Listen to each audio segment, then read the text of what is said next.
Yeah, looks like they back for a fifth season, man. Who that? Sports Roundtable. Who? SRT Crew. Whoa. SRT. They got that realness flowing in their DNA. Damn you lame if you ain't tuned to SRT today.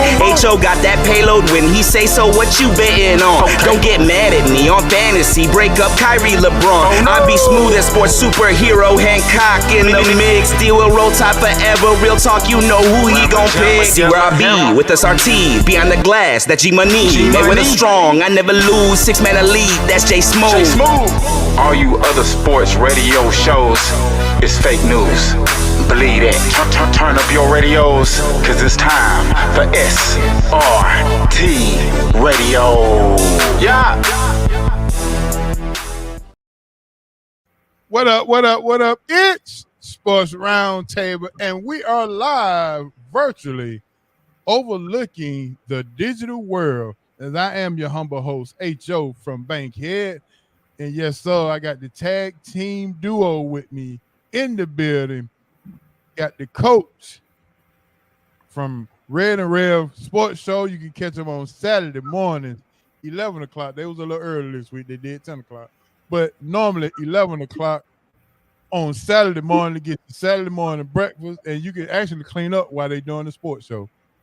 And my main man, Asa Brown from the DNA Sports. You can catch him Monday, 7 to 9 o'clock p.m. Eastern Standard Time. Yes, sir. Asa Brown is in the building, and I'm not sure D Will gonna come on this week to give you a hard time. He didn't text me back, so I'm not sure if he. Wait a minute. Yeah. Hey, but, yo. I gotta ask Asa a question. Asa, DNA. What does DNA stand for? This Negro's attractive. That's what you gotta. I'm gonna come on your show and mess with you this Saturday. There it is. Yes, sir. The bouncer is here. So, fellas, before we even start, let me just say, Coach, don't be mad at me. But we talked about going to the Big Easy Grill on the 26th.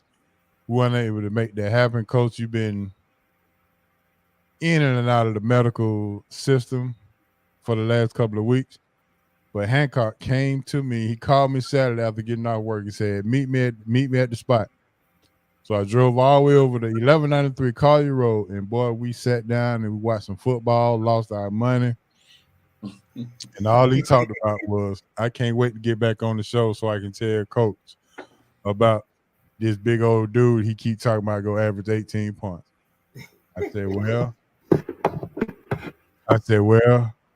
Yeah, he called me today, said he may not make it. You may go have to go call the bullpen. He just called me and said, I'm on my way in. He said, make sure you get Coach on now. Tell the coach to wait on me. I'll be there.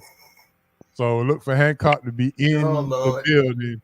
Yeah. Maybe the second half of the show and all that. So Asa, I think you aware. Coach said that Zach Edey was gonna average 18-6, and Hancock said ain't nowhere in the world he's gonna average 18-6. So they got a big easy bet going on that. Yeah, you might struggle with that one, Coach. The game ain't even played that way no more, unfortunately. Unless he got a tray ball that we don't know about. And the ones I've seen him kind of shoot so far, you know. Coach said his season high right now is 13 points, but hey. Coming out firing up, old Jay Morant come out like he got something to prove to folks. So yeah, that's what I'm saying. I might lose that bit. The ball gonna run through a few other people before it run through him. So yeah. All right, fella. Before we even get into anything, let's go ahead and get this thing started. Let me pull up my notes. I got some hot news.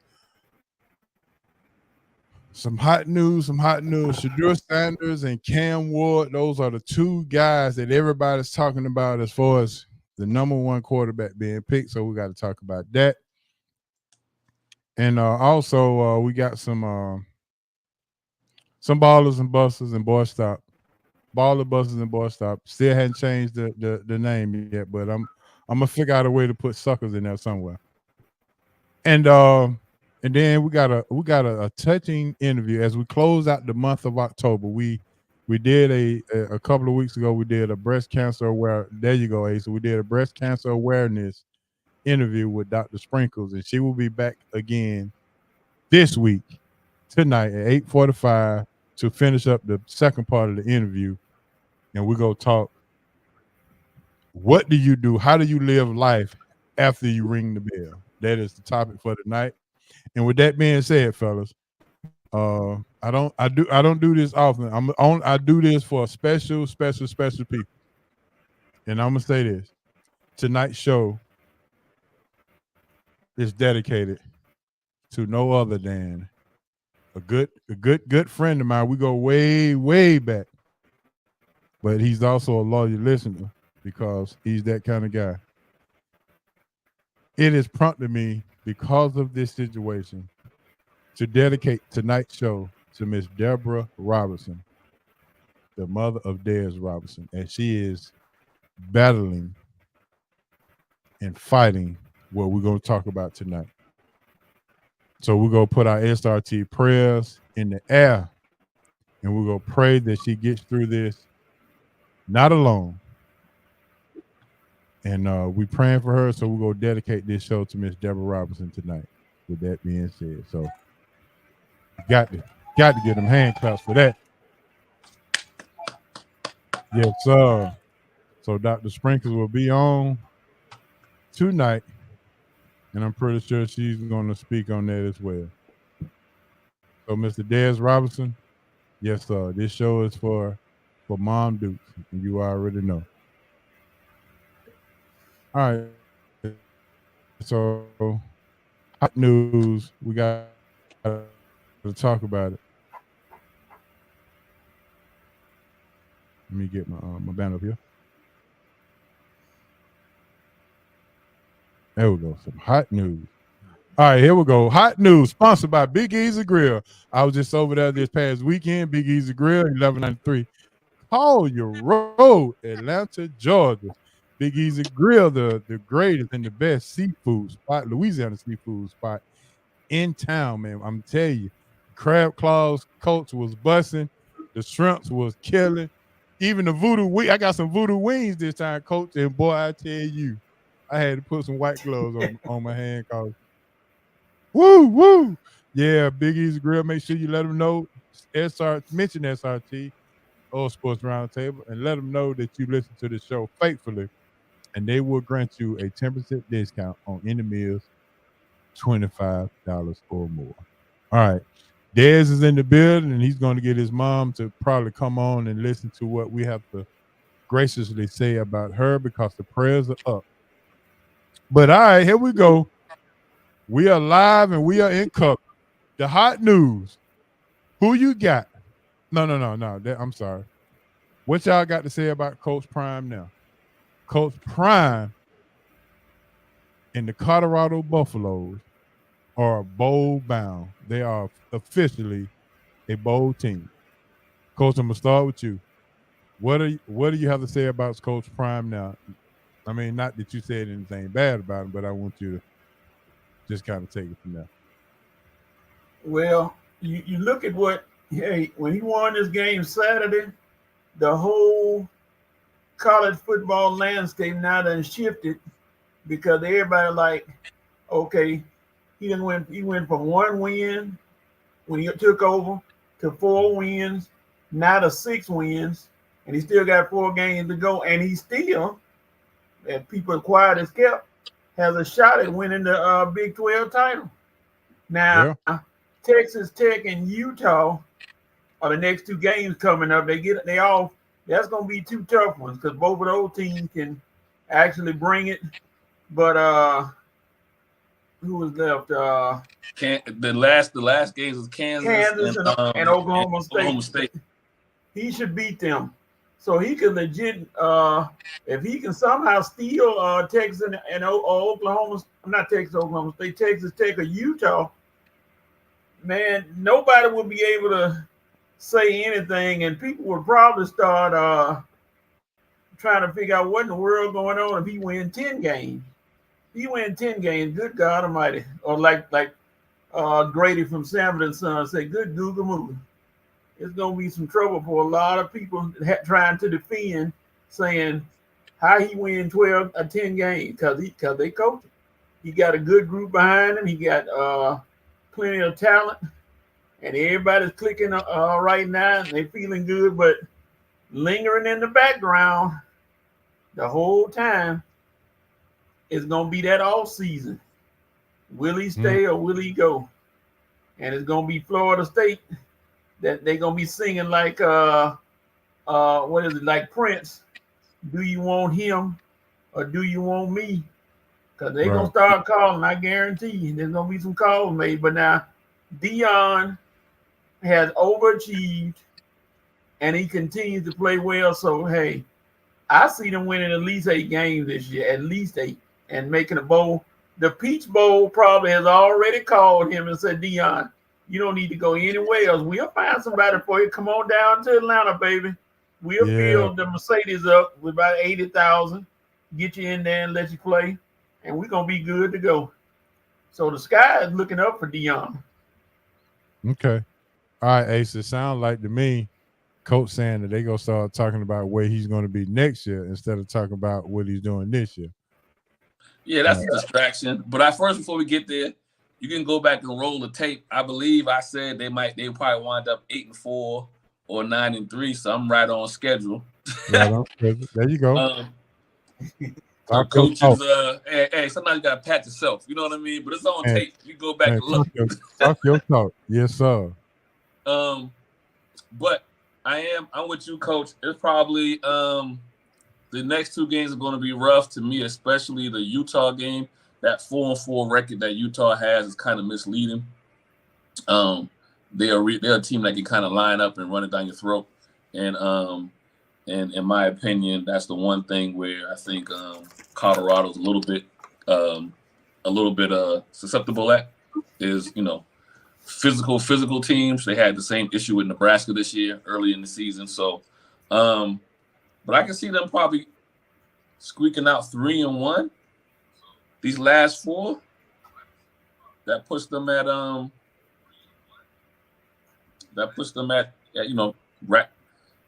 If they win the Big 12, do they get invited to the playoffs? That's my question. Yeah, I think so. They'll be in the 12 if they win it, for sure. Yeah, they gotta win it. So, but hey, listen, they were on this trajectory last year, and I think the biggest thing that you see from this year to last year, Deion has kind of quieted down his rhetoric,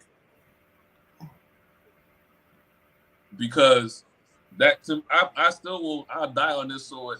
That Colorado State game last year took a pound of flesh that they never recovered from. So if you realize, to me, this year, the rhetoric hasn't been so over the top out of Deion. I think he got the message last year that, his kids was taking the bullets that should have been coming to him, and it was showing up on the field. So he's kind of calmed that down a little bit this year. Shedeur is the truth. I know you probably get into the next segment. Yeah. If they can finish with double-digit wins, Shedeur might wind up being could get invited to New York. Okay. Might have 2 Buffaloes in New York, huh? No, just one. Just one? Well, just one. I think one of them. To me, I don't think Hunter's. Don't get me wrong. He's great playing on both sides, but he hasn't had them Heisman moments yet. And so, other than maybe the goal line, tackle that forced the fumble, but and that catch he had for the touchdown. Okay, maybe that one. Yeah.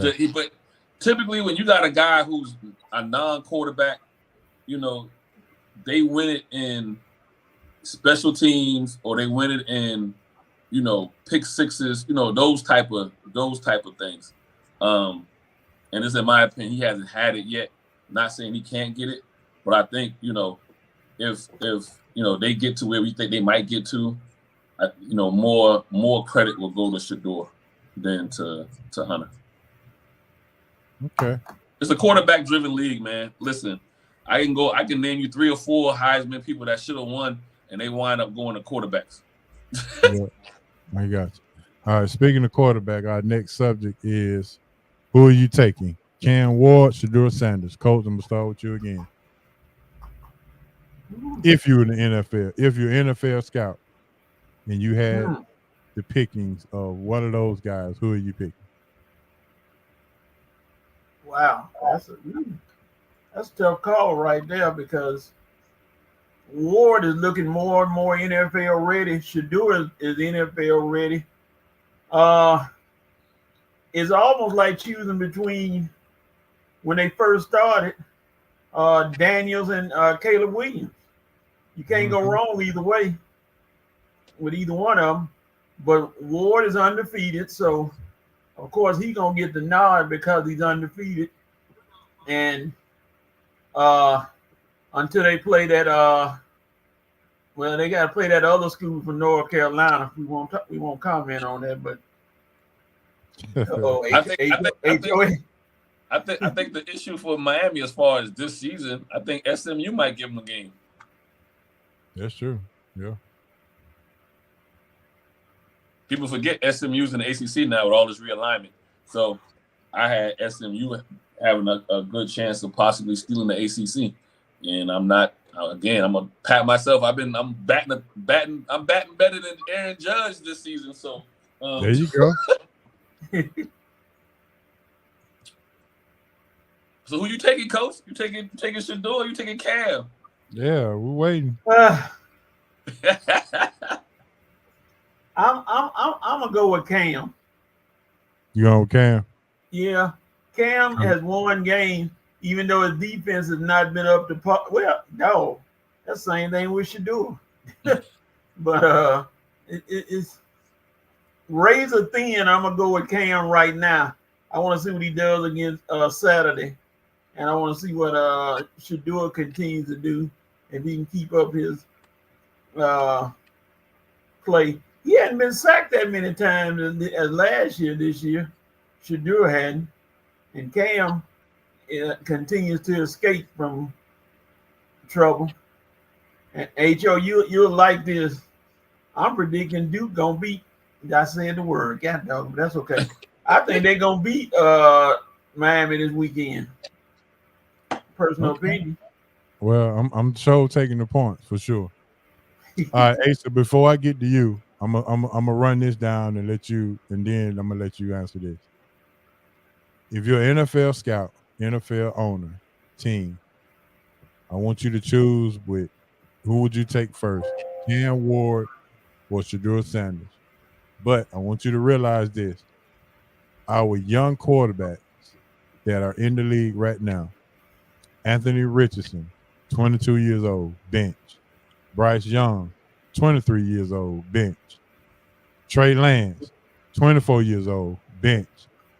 Justin Fields, 25 years old, bench. Will Levis, 25 years old, bench. Zach Wilson is also 25, bench. Mac Jones is 26 years old, bench.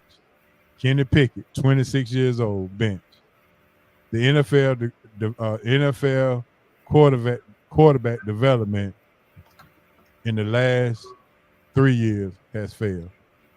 All right, now you can answer. No, I mean, you're right, because the coaches are trash.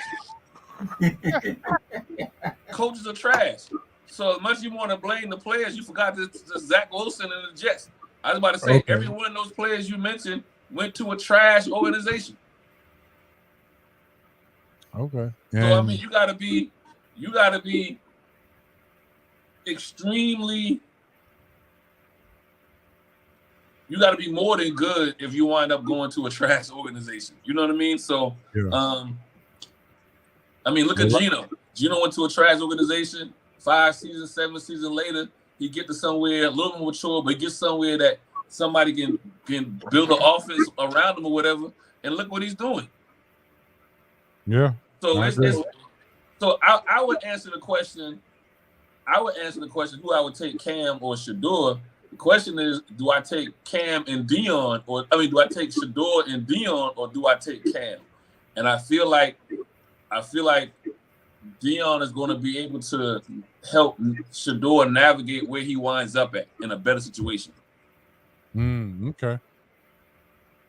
But as far as either player, I would say maybe to coach splitting hairs, right? You look at their stats this year. Cam is thrown for 2,746 yards. He's averaging 343 a game. You look at Shedeur's stats. He's at 2,591. He's averaging 323. You know what I mean? So, they're right there neck and neck, even within the stats and whatnot. I think Cam may have a better QBR as far as what they got going on. I think I would take Cam, though. I think Cam is probably a little bit stronger. Can maybe take a beating if he winds up in a bad situation. More than Shedeur. Okay.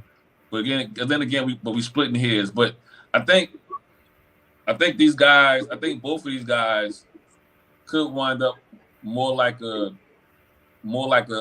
Jay Daniels than a Anthony Richardson. Yeah. Especially Shedeur, just because of having an NFL background with Dion, with his dad. Yeah. So, Coach, you feel like you want to double back? I saw you shake your head though. No, when you say Anthony Richardson, I have concerns. That's all. I'm just giving. I know what you're saying. I'm giving you the spectrum, right? With Cam, with Shedeur or Cam wind up more like Jay Daniels or wind up more like Anthony Richardson. I think they both can wind up more like Daniels than Richardson. All right. Yeah.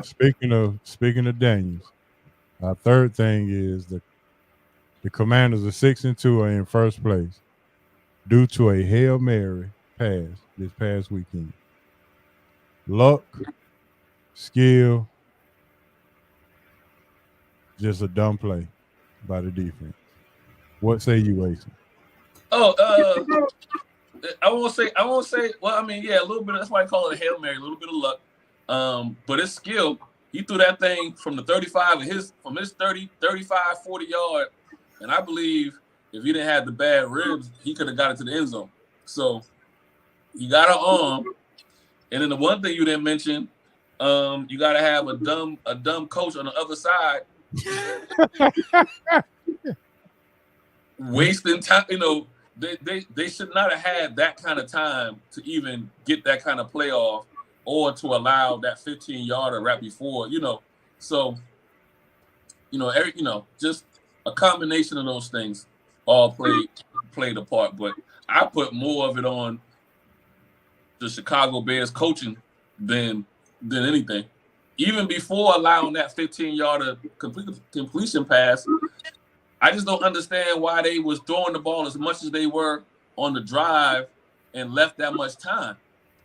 You had all 3 timeouts. You could have been handling, you had timeouts because of me back up a little bit.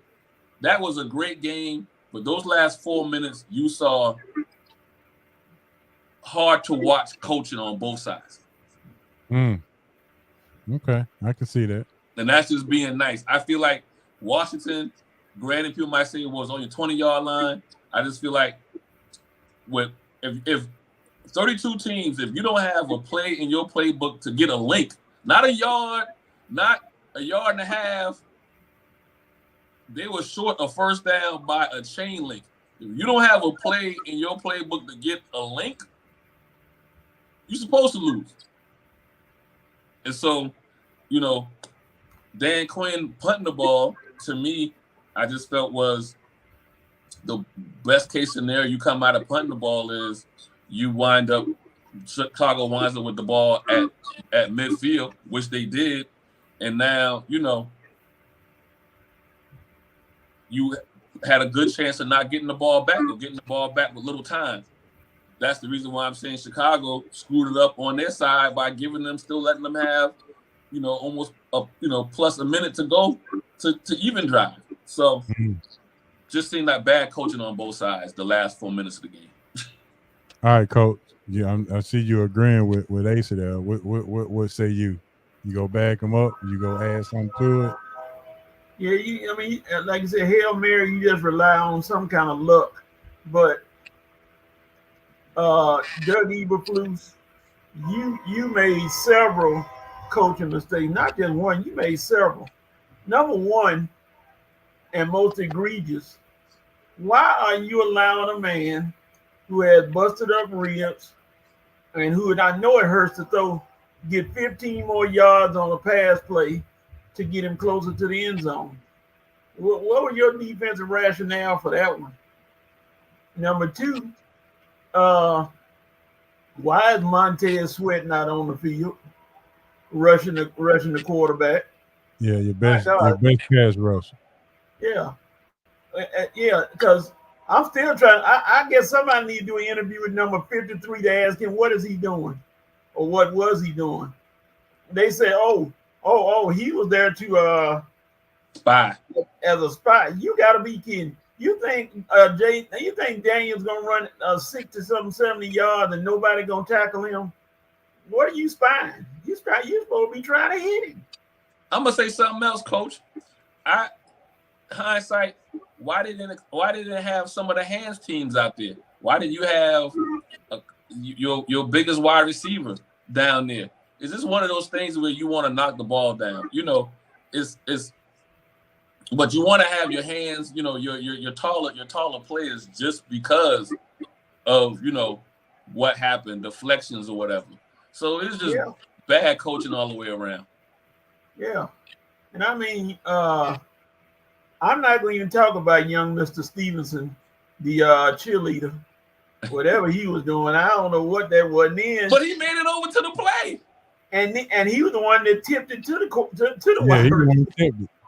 I mean, how many times Tom Jackson was on NFL primetime saying "knock it down," not tip it.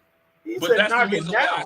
But that's the reason why I say you have your tallest players out there if you can, if they're a wide receiver, because you know what I mean. It is one of those things where that was him at full speed jumping and only got a tip on. So could one of your taller wide receivers or one of your taller players be able to get more of a hand on it? Probably so. Exactly. So, Bears. Now, here's the thing for the Bears. I hope it don't. But if it come down to the end of the year and that's the game that beat them, oh Lord, and cost them the playoffs, oh my goodness, yeah, it could be some changes made and some people leaving. Well, even before that one play. Why are you handing the ball off to an offensive lineman? Oh. You know what I mean? Like we could like it's this is the reason why I was like, if I was Dan Quinn, I keep the ball and keep the chances in my hands, because it's not like Washington got a shutdown defense. So the only reason why you got to stop was because of an idiotic play call by the offense. You know what I mean? If they hand that ball off to Swift, you're down. You get what I'm saying? You're not playing from ahead or within. So to me, I want to control. If I'm Dan Quinn or any coach, I want to control the outcome of the game as much as I can. And at that point, I felt like I said, if it was a yard, I get it. 2 yards, I get it. But when you only got a link to get for a first down, if you ain't got a play in your playbook to get a link, a chain link, then you're supposed to lose. I don't care where you at on the field. If you don't have a play to get that, I don't know. And two, the greatest strength of Washington team is their offense, not their defense. So again, I want to control the game. I want to be in control of the game as much as possible. But hey, they won it. Potpourri will always make BS smell a little bit better. Yeah. Because if Washington lost the game, we'll be asking Dan Quinn why he didn't go for it. Yeah, that play with giving the ball to the lineman made me go back and think about when they cheated Walter Payton out of a touchdown in the Super Bowl by giving the ball to Refrigerator Perry. Yep. Payton should have been running the ball, but I think I found something that tells everything I know about Eberflus right here.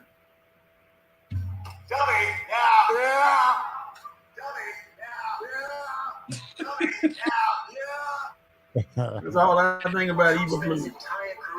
That's what I think about him. He looked like a dummy out there, calling them trick plays and everything. And all you had to do is get the ball to Swift, like you said, and you win the game. Yep.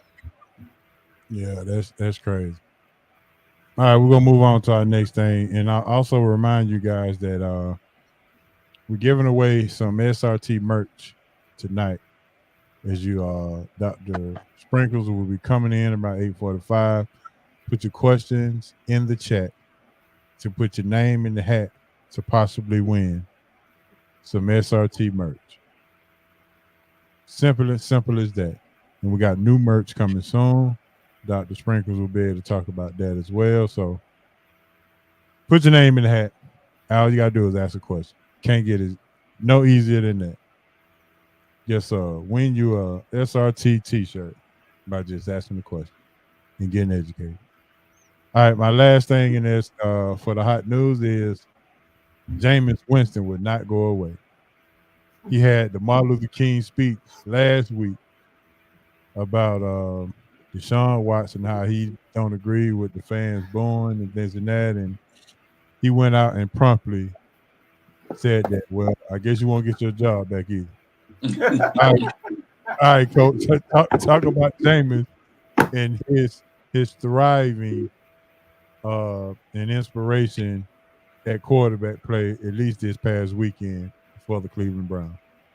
At least he didn't lick his hands or anything like that when he did his speech. He just he didn't lick his hand. He went out there and shocked me. Him beating Baltimore, I'm like, what in the world? He beat Baltimore? I never saw that coming. If I had bet money on that, I'd have lost all my money because there's no way I was going with the Browns that won and whatever. But I lost Baltimore with a teaser. I had 6 points plus and still lost that game. Yeah, old Krabby did it. He came out there and said, hey, my career ain't over with yet, y'all. We ain't got nobody over here that can do it. Give it to me, Coach. I'll win it for you. And he went out there and won it, so you can't argue. He went out there and won. Yes, he did. This should be the reason why the coach in New Orleans should get fired. Oh Lord, that train wreck. Like that. No. So listen, when Winston pulled that last year at the end of the game, end of the season, didn't spike the ball through the touchdown. And when they asked him in the press conference why he did it, he said, I wanted my man to get the score. And then everybody in the locker room basically backed him up. That told you right there what the players thought about the head coach. Yep. Okay. So but you gotta send the trouble guy out, and they traded him to Cleveland. All right. Hold on 1 sec, Ace. Yeah. Coach, I got a surprise for you. You ready, Coach? What's that? You know what it is. Oh, whoa. Look at the time. Well, yeah. Don't run now, Coach.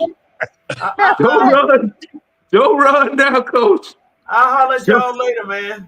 I know that's right. What's going on, gentlemen? No, he just look, Coach tripping, man. I know. Yeah, listen. I guess he wanted to be down there with Hancock so they can be down there together. But listen, Coach don't want me. Coach don't want me. What's going on? What's going on, Coach? Ladies and gentlemen, the superhero has gotten his powers back. You know it. That star in the background, which don't mean nothing, but anyway. I think you made a call, Hancock. I think you called old Jay Morant and said, don't let Edie touch the ball. I got some grill on the line. Don't let Edie touch the ball. Yeah, I was riding in and I heard Asa say that he, unless he's got a tray ball, he could have a tray of balls and he still won't average 18 points. Hey, I just was like, man, to make that bet, he had to know something that we ain't know. That's all. Hey, you said it perfectly, Ace. You said they don't play basketball like that anymore. And that's what I've been saying since before the draft. Everybody's talking about his size and what he's going to do. This is not your daddy's NBA. They don't play basketball like that no more. It don't run through him. No, it don't run through him. It don't run through the big man no more. No. You gotta have a trade ball that we all know about. Yeah, he's not that. Memphis has done. This is the second time they've taken 7 feet of nothing. They took it with Hasheem Thabit, and now they've done it again with Zach Edey. And to me, it boggles my mind because you should be able to see this. If you watch basketball, big old stiffs don't work in this game.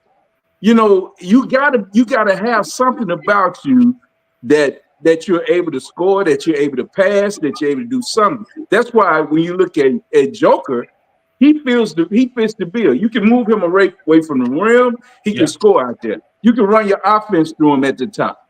You can send him down low to pound to beat people in submission. That's not Zach Edey.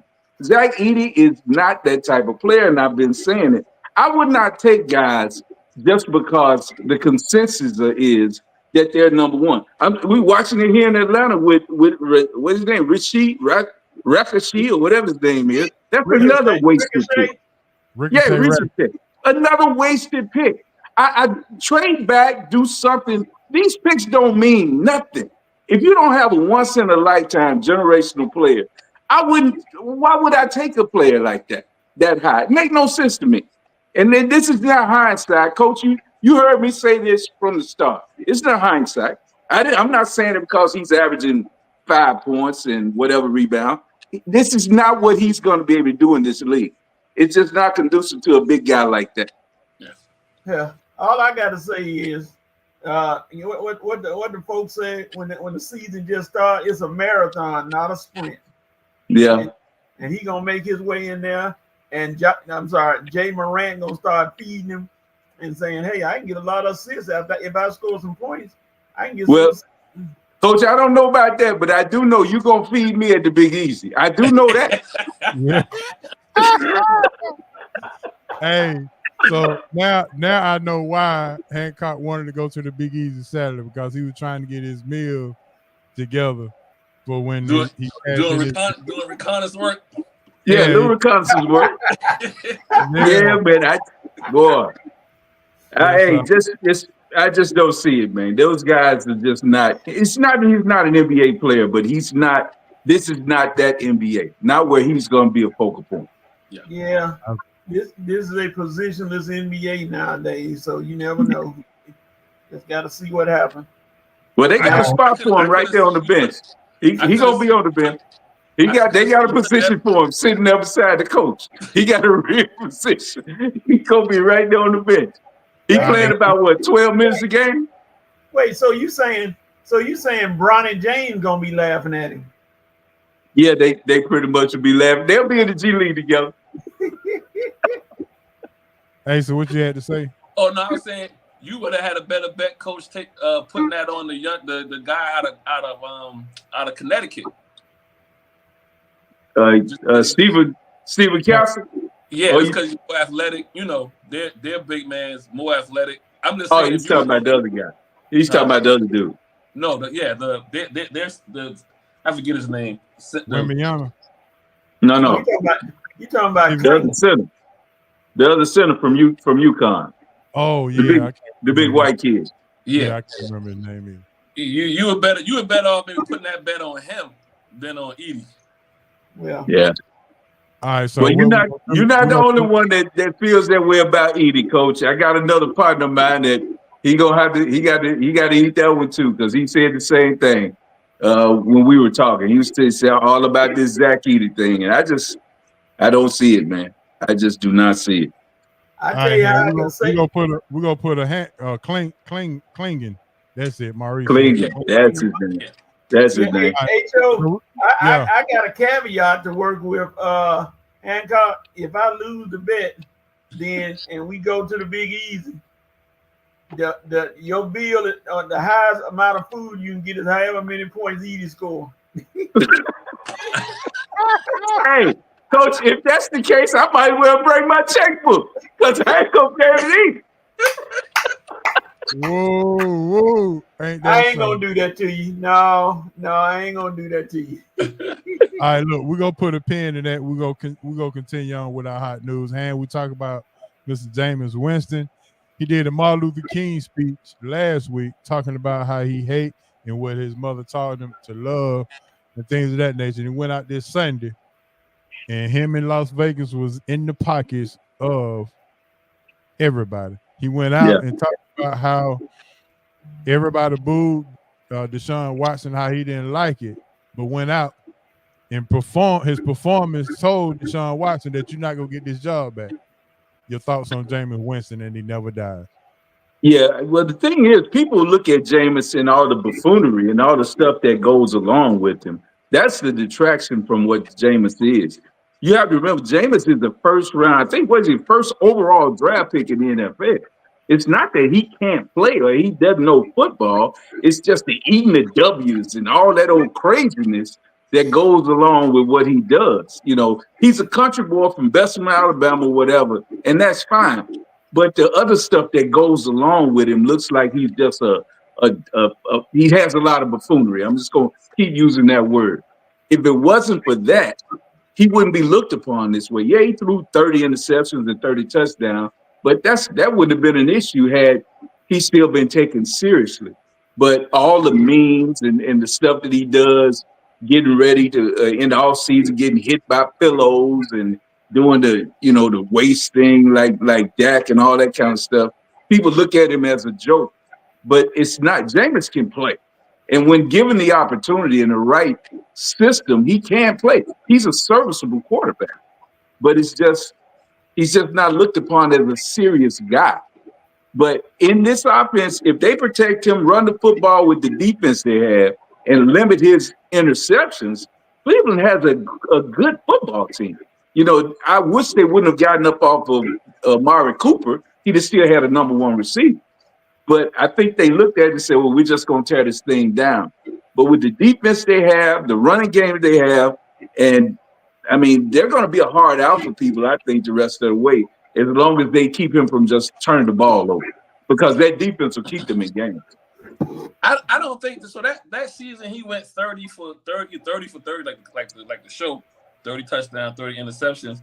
I put some of that on the head coach, risk it, no risk it, because there were times that they still had him chucking the ball and you were up, turn around and hand the rock off. You know, protect what you got going. So you know they don't say this about, you know how they don't say this about certain people. But he's a gunslinger, right? And so either you love gunslingers or you don't love gunslingers.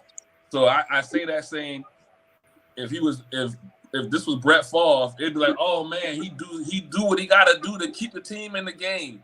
Right. To your point, since it's Jameis Winston, we want to talk about Jabo and crab legs from 20 years ago at Florida State or whatever at Public. So I think he'll fit quite well in Stefanski's offense because he's just as good as Baker Mayfield is. So, you know what I mean? I agree. If not a tad bit better on the passing side, Baker probably has more mobility than he has. But, you know, so I think they'd be fine. But I think the hole might be a little too late to be 2-6. They only have to. If they could make it anything, it'll be a wild card. But I don't think they're going to be able to do it either. But I just think that if they play and they protect him in certain situations, don't allow him to make that dumb bonehead play, they're going to be a hard out for teams in the future. That's all I'm saying. And I don't know. I think I don't think this is his home. I don't think that they're gonna, suddenly say, okay, Jameis is our guy. I don't think anybody's gonna build around him. He'll probably be a backup the rest of his career. Be honest with you. I just don't think he's gonna get another shot. I really wish he would. But like I said, I don't think they take him serious. But with all that being said, I felt the same way about Geno. And Geno has a franchise in Seattle now. So who knows, I think they'll run. I think if I'm Cleveland, you don't make the playoffs this year. You stick with Jameis because you got to swallow all that money you gave Deshaun, and so and if you make a run and miss the playoff, you're still not going to be in a position to get one of the top guys, Right. So to me it might be a blessing in disguise. You have Jameis for a couple of years. Well, I hope so. I honestly hope so. Hey, so did you speak on Jameis or was it Coach turn? Or I can't remember. It's Coach. I think I jumped in. It's Coach. Yeah. All right, Coach. What you got on Jameis? I mean, they outlined it pretty well. He could be good if he used a little more Lamar Jackson and a lot less Cam Newton. That's simple as that. Keep all the ignorance out. Don't say anything stupid. Just go and play your game. That's all they want you to do. They don't want you to go out and try to throw for 500 yards. They just want you to play the game and just play solid football. That's all. And that's your job now. Because I think DTR is hurt, but they gave you the keys to the car. So now it's up to you whether you want to keep driving the car or you want to wreck it. It's up to you, Jameis. Mm-hmm. H.O., I will say this, a little pushback to Hancock. I think he is a locker guy. And the reason why I say that is how things ended in New Orleans. The locker room had his back for what went down in that last game. I think he is a leader and a galvanizer.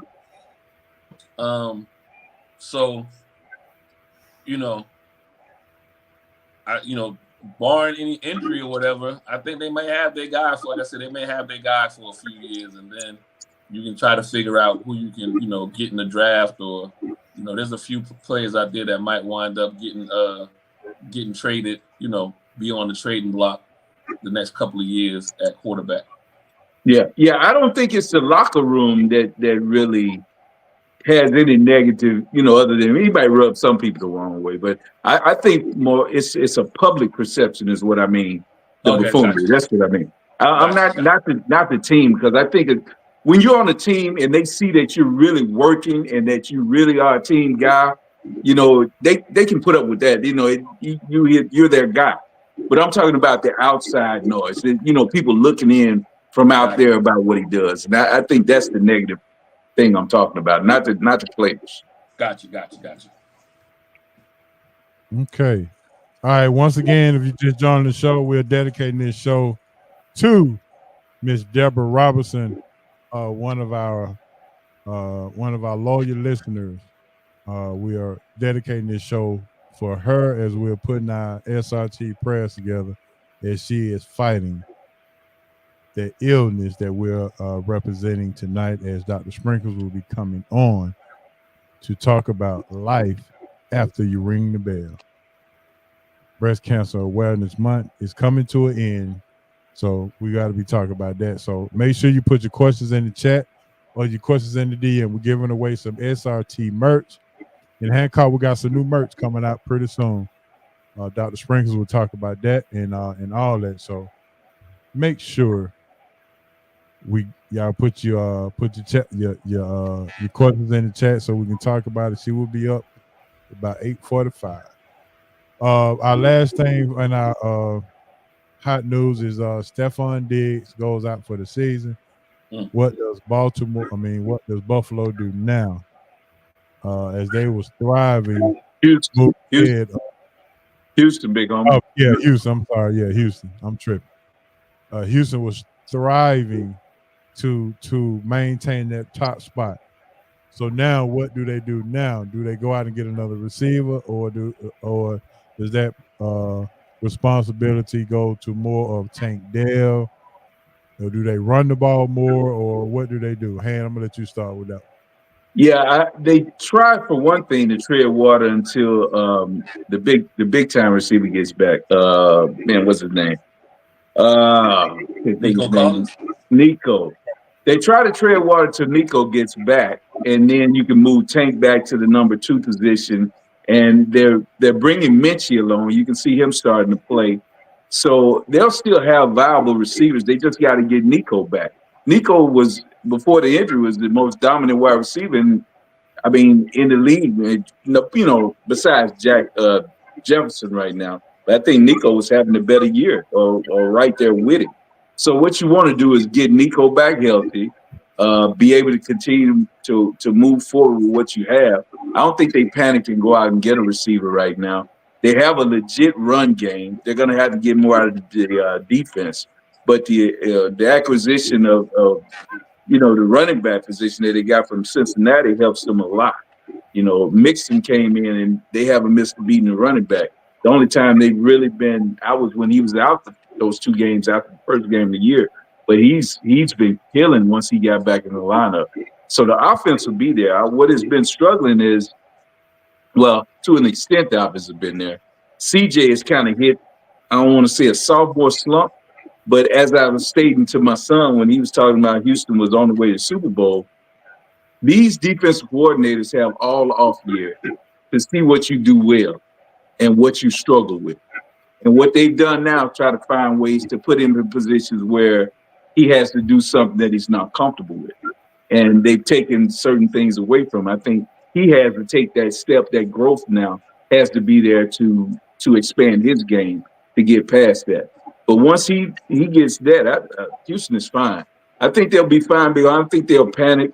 There's not much more options out there. I think all the wide receivers, I think everybody was looking at Christian Kirk as a possible piece that was going to be moved, but he had a collarbone broken.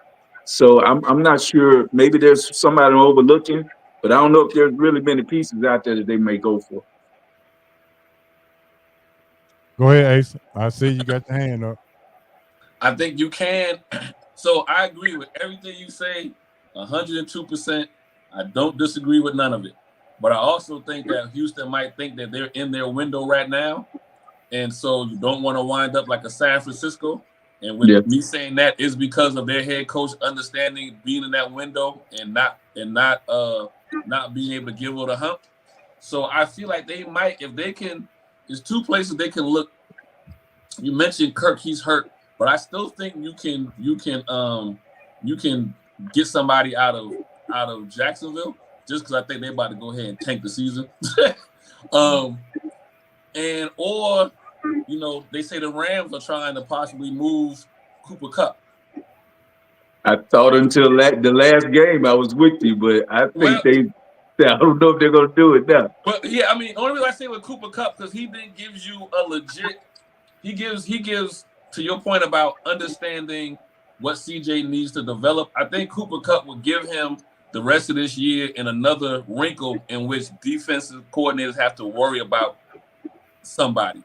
And right. Cooper being that veteran who can find spots in the zone, a slot receiver, kind of basically become his blanket. Yeah. And not that I don't think that's a good move, but from what I'm hearing, I think LA kind of 180'd that. Going into that game last week before they looked as good as they did, getting Puka back, getting Puka back and Cooper Kupp back, and you got a nice running back, and you got a nice quarterback, and the defense, those young defensive pieces that they got. The Rams, I don't know if they're willing to give up on Cooper. Maybe next year, but I think they're gonna see what they got the rest of the year in this myself. From what I'm hearing, I feel like Houston might give up a little more than they want to if they feel that they're in the window. Gotcha. Okay, the Rams kind of sold their future. They're still paying off some credit cards from a few years ago. So that's true. You might be able to get. You might, like I said, Houston might overspend a little bit, but the Rams will be like, yeah, we need a second, an additional second round pick or whatever compared to what we have now. So it'll be interesting to see. That's true.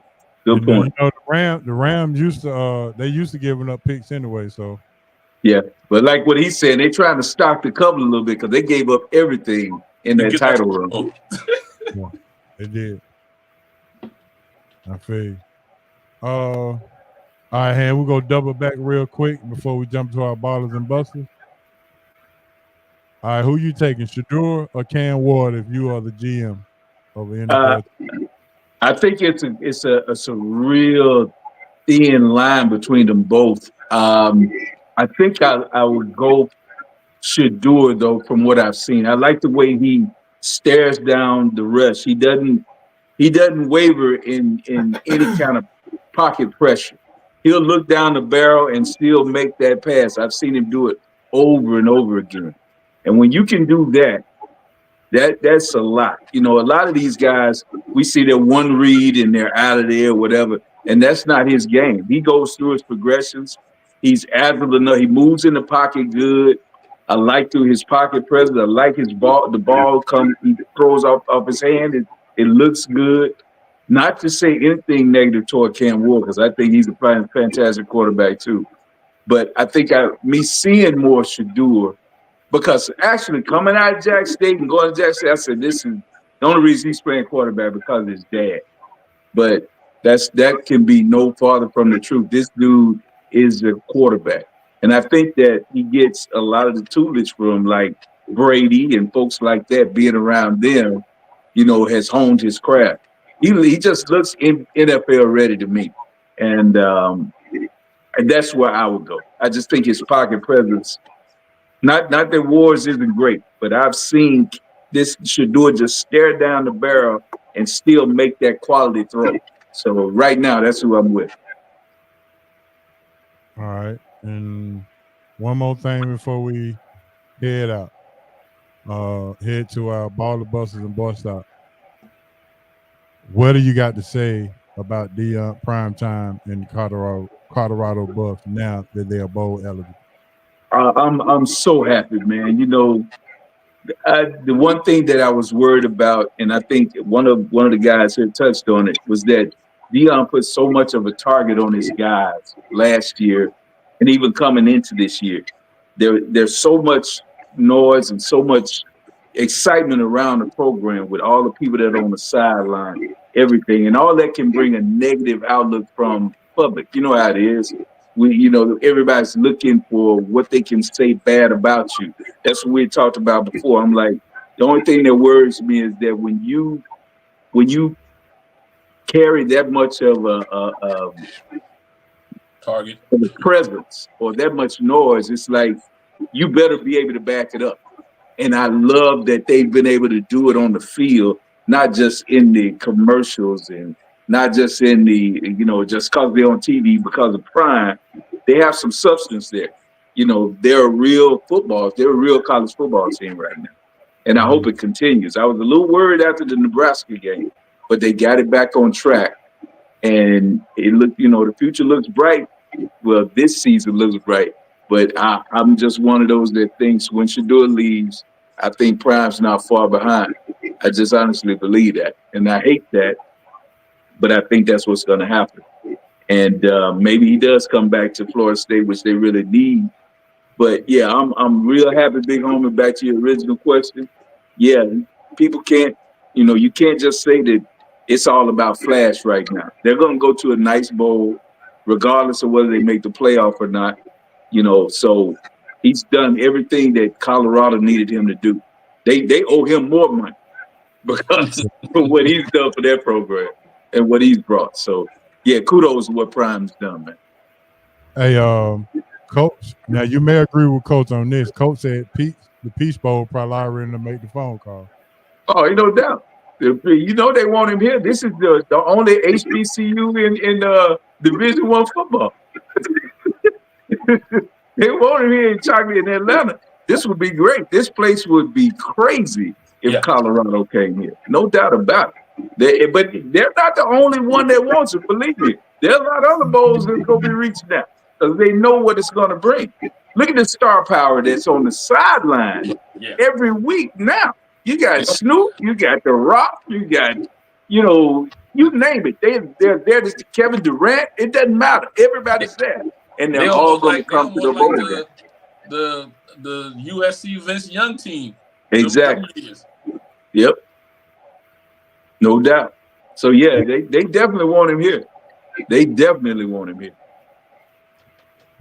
Y'all couldn't coach kind of hard with that Vince Young USC battle. That was a great game. Great game. Y'all slow down. Well, terrible. You good, Coach? My bad, Coach. I didn't know, terrible. Coach. My bad. I didn't mean to pick at a scab. My bad. Yeah. Coach is a USC guy. Coach, you all over the place. You got USC, Pittsburgh, and you root for that light blue team up there in North Carolina. Well, Ace, I'm not Ace. H.O., when you are from a small town in Mississippi, you got your choices because you don't have a pro team in Mississippi, so you got to roll who you roll with. So hey. Yeah. All right, I got a Mississippi question for you. You say I always come up with some good questions. Who is more revered in the state of Mississippi, Devin Booker or Chris Jackson? Man, Chris Jackson, a legend down in the coast of in the Gulf Coast. Okay, that was a bomber. All right, I'm just checking. So I was just making sure Hancock know that you know your Mississippi sports. So just making sure we was on the same page. I mean, like Zach Edey, but we can move on.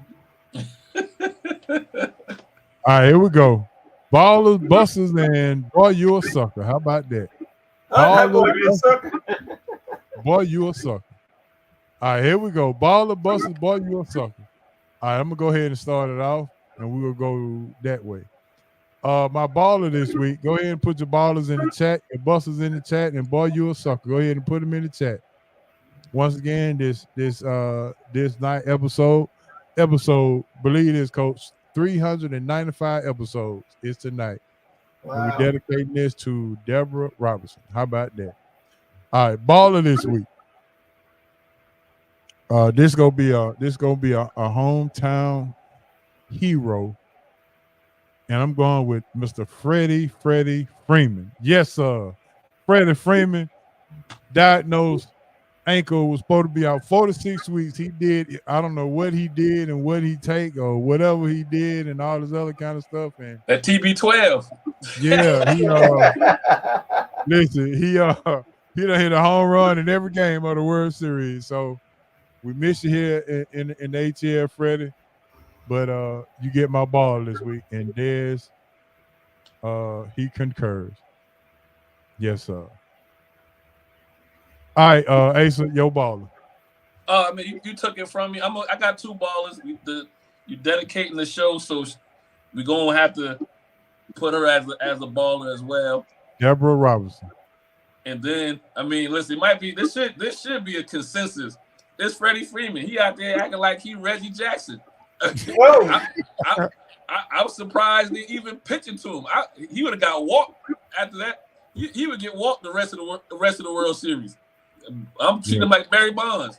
Just go ahead and put the 4 and put the hand out there because we not pitching to you no more. Yeah, for sure. All right, Han, what you got? Yeah, I mean, everybody's got to go with that, man. And I think we just speak on Freddie, man. Big on, but the more important question on that is, when he left here, I told you I thought they should have signed him back. And I told you I thought it was a mistake. Not that the replacement who came in is not a quality player, but when a guy puts the team on his back, remember, we had lost Acuna that year also. Yeah. And Freddie became the straw that stirred the drink.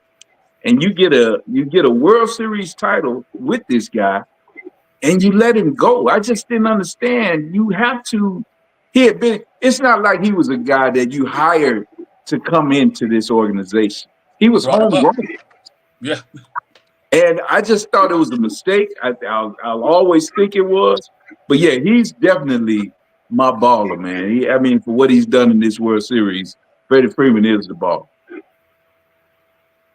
All right, Coach, what you got?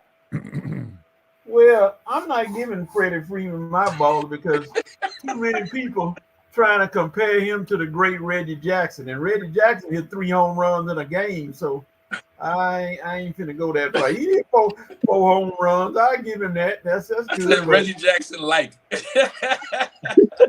Yeah, you right, like. But let's see, who do I go with? Y'all, everybody got Freddie Freeman. That's the easy consensus. Nah, you got to come. Don't be like those MVP, and you just got to be the guy to say somebody else. Go ahead and give them a unanimous, man. Give them a unanimous. I know that's right. Yeah, Freddie, you can pitch, and I don't know why the Yankees are pitching him inside on his hands. He's killing the ball inside. And let's see, it just started, so I don't know if he hit a home run yet. So give him a chance. They better walk him. They better walk him. I would. He wouldn't touch the ball. No, he wouldn't touch the ball. Ohtani hit the ball. Mookie Betts, y'all got to hit, but Freddie, I wouldn't even waste no time. I just take my hand. The coach would not tell me nothing. I had to be pointing on down that dog. That's your first base. So you ain't gonna make me look bad. All right, I got to cut the game on. Y'all talking about the game. I'm over here looking at soccer. Hold on. Yeah. All right, go ahead, Ace. Give me your buster then. Oh, I mean, unfortunately, got to be Anthony Richardson. That's a good one. You can't say, you know what I mean? I'm be honest with you. I was tired. Call a timeout or change the call to a run play or something. But just lie. Just lie. Lay just down. lie. Yeah. Just lie. Just say, hey, look. Yes. I was injured. I thought I had, lost my breath when I fell down, knocked the wind out of me. I had to come. Yeah. But lie. You don't admit you were tired. You just no. Horrible. That was horrible. Oh, what was it? I missed it. Oh, Anthony Richardson. He the buster. You can't say you tapped out because you was tired. You just can't. Oh. You can't do it.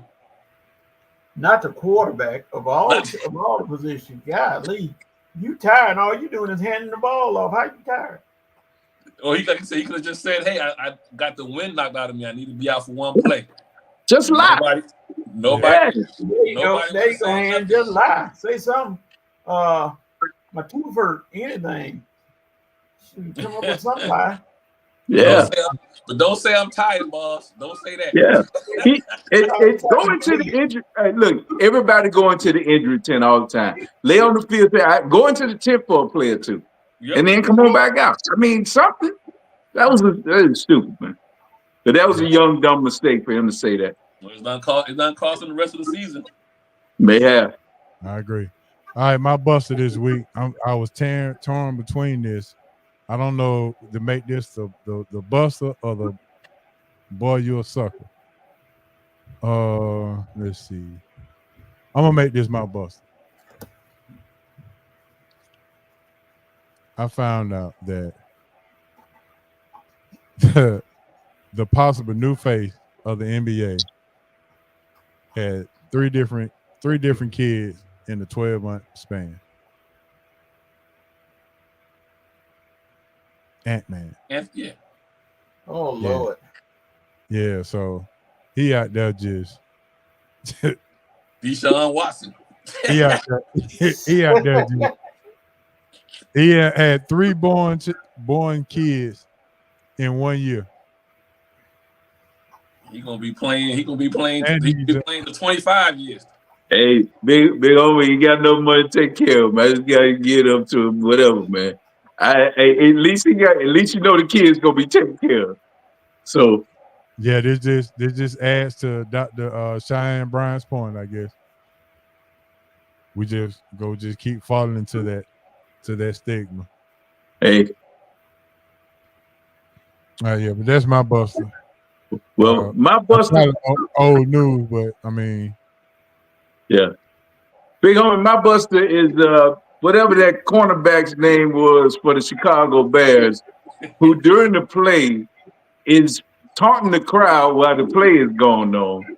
And he goes over and bats the ball up for alley-oop touchdown. He gets my buster, and it's gonna be hard to live that one down. Oh, he will never live it down. Yeah, that was pretty bad. That was dumb. Now you talk about somebody who needs to be sitting down, suspended, or taken out for a couple of games. It's him. He needs to be making an example out of it. That was just downright stupid. Especially if you missed the playoffs by one game, and he's helped to be the cause of it. Now, don't get me wrong, because I think the coaching staff had a hell of a lot to do with it by not pressuring the quarterback and then allowing that 12, 15-yard completion before the Hail Mary. That was stupid. There was no way he was going to reach the end zone from that position. So you don't let him get up the field. Yeah. So don't let him get up the field. That was stupid. So to me, he had a hand in that. And I guess, Big Home, I guess my sucker and my other half of Boy Stop would be the two New York Yankee fans that attacked Mookie. Yeah. I think that's gonna take the whole glove off. Yeah, that's gonna go around. That was I ain't never seen that before. Only in New York, I get it. They attacking this man, reaching over the field, grabbing his arm and gloves, just reach. That was crazy. I never seen nothing like that. So that right there, man. Them my suckers. Yeah. All right, Coach. What you got? Your busters. That was my busters right there. Them two clowns reaching across there trying to grab Mookie Betts. If I was Mookie Betts, if I had a free arm while they were grabbing, I'd snatch one of them on the field and then, it's party on then. Yes, sir. I'm bad to you. Where is Steven Jackson when we need him? Where is Steven Jackson? This is the perfect time. We need them type of dudes right there. That's what we need right there. Bring the bats. Let's go on the stands. Steven and Meta World Peace. That's it. That's what we need them right there. That's what we need right there. All right, Fred is up the bat, and they go pitch to him, I guess. Oh, Lord. Might be 5 home runs. He just missed out. Fouled it off. All right, man. So, of course, I think you took the case, and I think we can go around the horn on this one. The boy you're a sucker has to be the New York Yankees fans in the stands trying to take the ball out of Mookie's. Yeah, that's another unanimous. But you asked me, and I talked about it. That's why I don't like New York anything. I don't like the music, the damn teams. I don't even like New York peace. The only thing from New York I like is Dr. Sprinkles and her sister. And that's it. That's it. You said that a couple of weeks ago. Yeah, man. They proved you right. This is my point. You understand what I'm saying now. Big homie, you ever had a pair of Timbs? Hell no. We don't wear them down here. No, sir. I wouldn't dare. Oh man. I wouldn't dare. Ain't no way in the world I wouldn't dare. Now we wear we wear polo boots down here, baby. No, sir. I went to New York. They charged me $3 for a slice of pizza. I was in Manhattan. I was like, man, I can get this for $1.50 at the crib.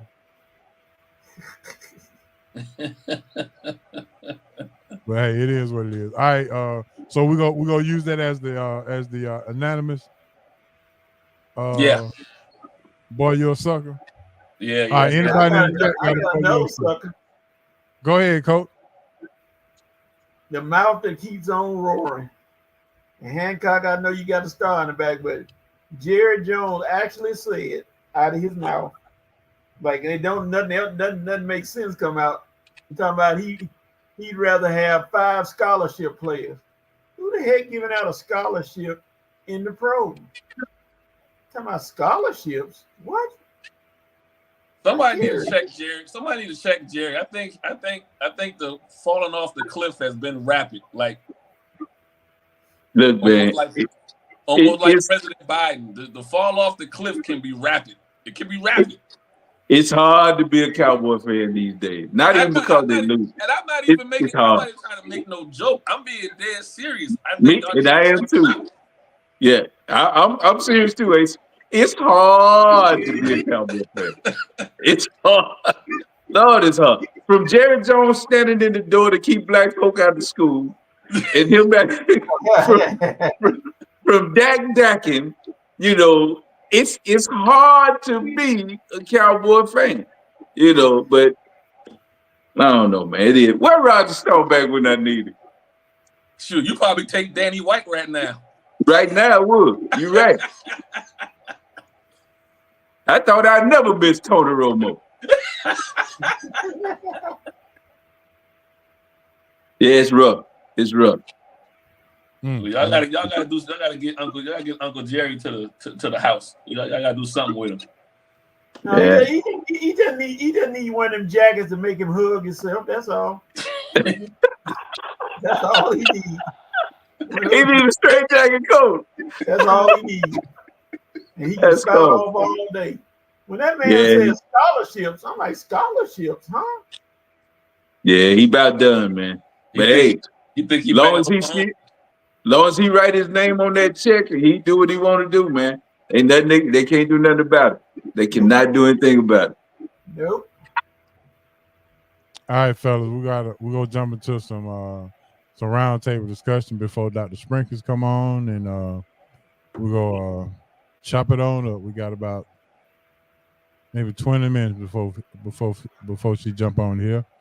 So, roundtable discussion. NFL week number 8 in the books. Who impressed? Who didn't impress? Jameis Winston impressed. Jaden Daniels impressed.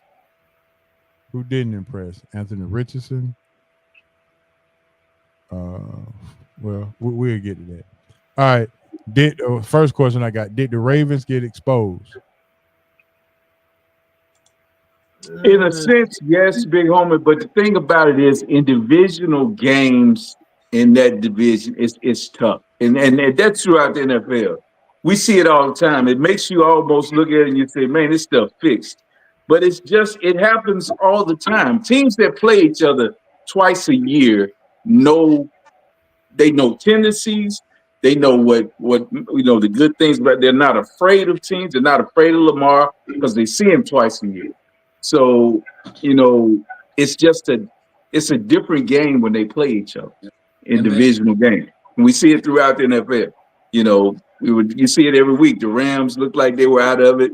They came back and played. I'm sure, watching what Detroit did last week. So now this week, I think, don't they have Green Bay? Yeah. Yeah. Yep. So watch that game and see it won't be 52 points this week. And that's even if Love doesn't play, watch and see the type of game that Green Bay can play, because divisional games are just different. They just are.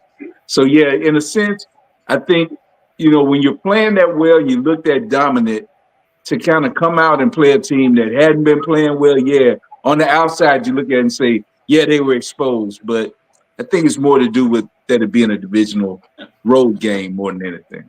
And then sometimes you do for a loss. 5 in a row, 6 in a row, you do for a loss. True. You do the quote unquote maybe lay an egg. I don't think they laid an egg. I'm gonna be more of a Hancock divisional game. But then also you got to sprinkle in. You ain't seen Jameson. You ain't seen a guy that's willing to chuck it. And so now Cleveland's running some plays that you haven't seen in a while. Deep down the field, 20 plus yards, where I would say that is probably the weakest part of their defense is the back end. So, but everybody already knew that anyway. So you know what I mean. It's not an exposure. It's just more of, do you have the arsenal to get to it? You know, and so if Deshaun Watson was there, they wouldn't. They probably beat Cleveland. But now you got, you know, Jameson or any quarterback that Stefanski can stretch the field a little bit and get there. You see what happens. All right. Are we surprised that the Commanders are 6-2 and leading the division? Yes. Yeah, I knew Jaden Daniels. I thought he'd have a good year, but to come out and play the way he's playing is just ridiculous, man. And like we said, same thing we saw with CJ Stroud last year. We're kind of seeing it with Daniels this year. And it's just that I don't think the NFL has made the adjustments for what he does and what he brings. Sometimes when a quarterback like him that's so elusive that he puts pressure on the edges of defense, and he makes you kind of like you're kind of like, I can't rush and get out of my lane because he can go by me and go get 15, 20 yards before I know it. You know, and he has in a flick of a wrist, he can throw the ball down the field on a dime. He has a nice gun. I think that playing with LSU and playing for that coach, I don't think he gets a lot of credit, but he's a good college quarterback. And I think he prepared this dude for the NFL. As you can see, a lot of LSU players come into the NFL and they thrive when you look at the wide receiver position. And now with him being able, we saw Joe Burrow make that jump. Yep. And now we're seeing this guy make that jump. So, I mean, when you play, a lot of times they look at it and say, well, he around so many athletes, that's the reason. But no, it's got to be schemed too. And he can play. And I think that having Kingsbury there, Kingsbury was the perfect OC. Say it for the people in the back. That's what I'm gonna give more credit to. I mean, he got to perform, but I'm more surprised about Kingsbury because the way he flamed out in Arizona as a head coach. As a head coach, though, right? As a head coach, he seemed to have taken that experience and now understands what he needs to do on one side of the ball, which is obviously the coordinator. So that's probably why I'm more surprised at is just him and the play calling, because it's not just the passing with Daniels. They run that rock too. They run that ball, right? It's a nice offense.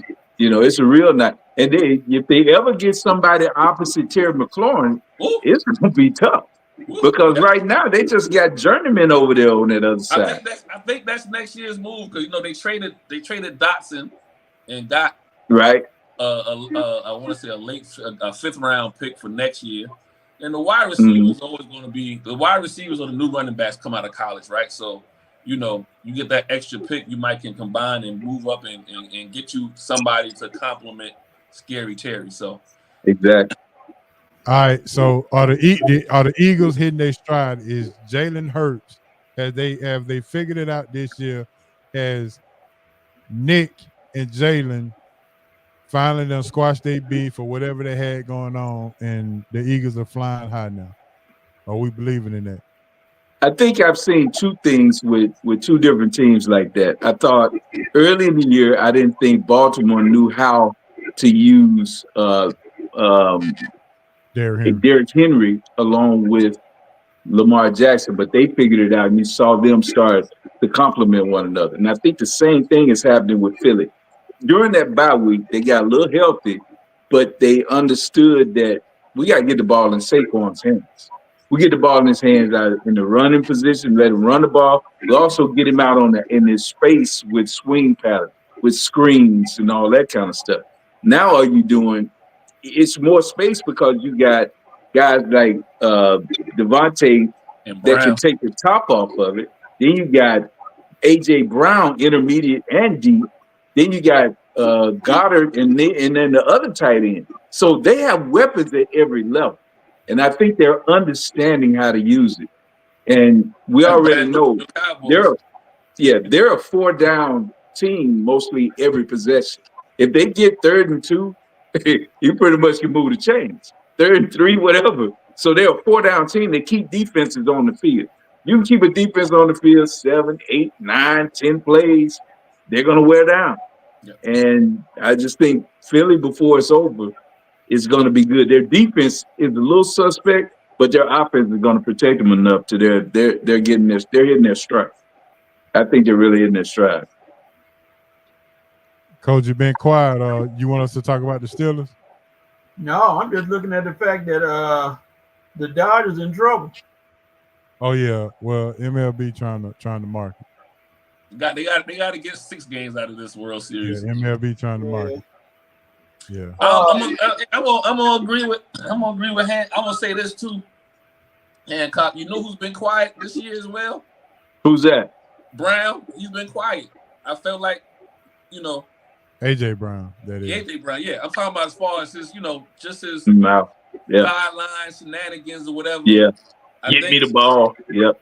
Yeah, I think he's been quiet too. I still believe some of those things that Hurt was saying last year was in reference to some things that Brown wasn't happy with, and I feel like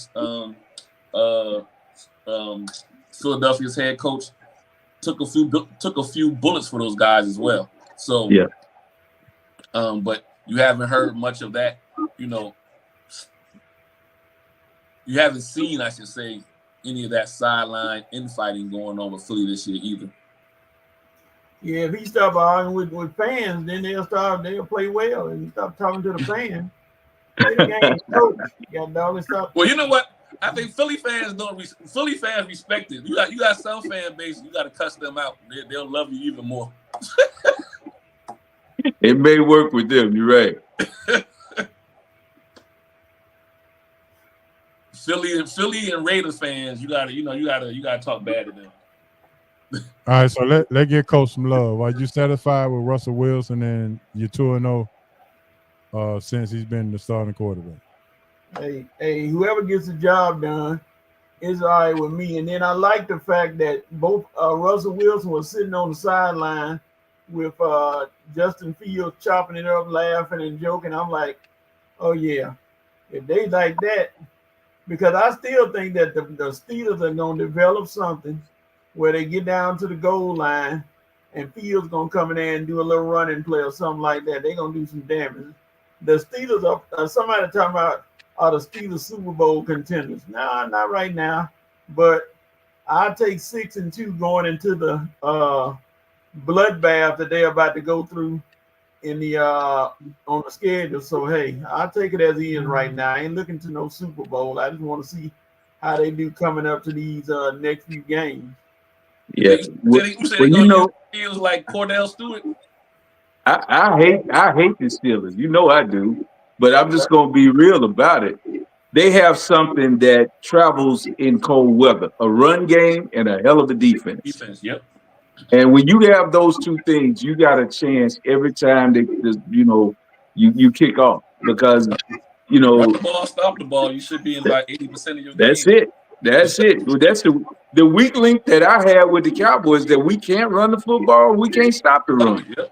That's what the Steelers do. They can put pressure on you defensively, and they have closers that can close games, as you saw with TJ Watt. Yeah. He went in there and closed the game the other night. Strip sack, game over. Yep. And they have Hightower on the other edge. You got Minkah Fitzpatrick and Joey Porter Jr. is coming on as a corner. They are good at every level on defense. And now with the run game and Pickens coming on as a real number one receiver for them, because one thing that Russell can do is throw the ball deep. He throws a great deep ball. And any 50-50 ball or anything that goes up, Pickens is more than likely going to come down with it. So I love that combination. He just needed somebody to have confidence that if I got somebody beside me and whatever, throw the ball because I'm open. It doesn't matter. I'm open. You got players like that. DeAndre Hopkins back in the day. He doesn't need separation. Just give him a chance. Yeah. And I think that Russ gives people chances to catch the ball. And that's a plus. But yeah, I do think they're contenders. I think people are kind of scared to go out there on it and say it. I don't think a lot of people. They were the same people that was talking about Russ was done. Right, and that's why. That's why you said it, Asa. People don't want to back up and say, "Well, I was wrong." They rather keep saying, "No, they're really not contenders." But yeah, they are. They truly are. Russell gives them that. Ho. Yes, sir. If I lose the bet, I'm gonna send you the money. I'm just send you about $50 and say, pay for Hancock. Me and Hancock, we get a 10% discount. Hancock just said he hates the Steelers, and if I see him on the street, it might be an ugly situation. He don't need a line. I might just come up behind him and grab him and just pull him to the ground and walk away and say, "Oh, Coach, don't do that to me." Do like New Jack City, just throw the money at him. There you go. Coach, I got so many Steelers fans in my family that we go through it all the time whenever I see them. They Steelers. Growing up in Memphis, we didn't have a pro team, just like you said. So it was either you were a Steelers fan or a Cowboy fan. I fell into the Cowboy camp. So pretty much that's what it is. You go back home now, you got Steelers and you got Cowboys, and that's just it. Well, Coach, I will say that he's wearing that old watered down blue that you like, so you got to give him a look, Grace. Big homie, it was laundry day. I'm not gonna touch that one right now. It's not time yet. Oh yeah, cause Duke 2 exhibition games they won by 50. So that boy Cooper Flag, enjoy him while you can. He's gonna be there a year, and then y'all can go back to mediocrity. So enjoy him while you got it. No, I don't know about that, Coach. Oh yeah, that's right. I forgot. I gotta give you your props. I'm sorry. I gotta clap my hands. I see y'all got the Boozer twins. Yeah, D. Will lost his bet on that one. So yeah, please do. Clap, clap, clap for sure. And hopefully another one coming to town November the 2nd. Hopefully we got Shelton Henderson from Bel Air High School in Houston, Texas. Bel Air.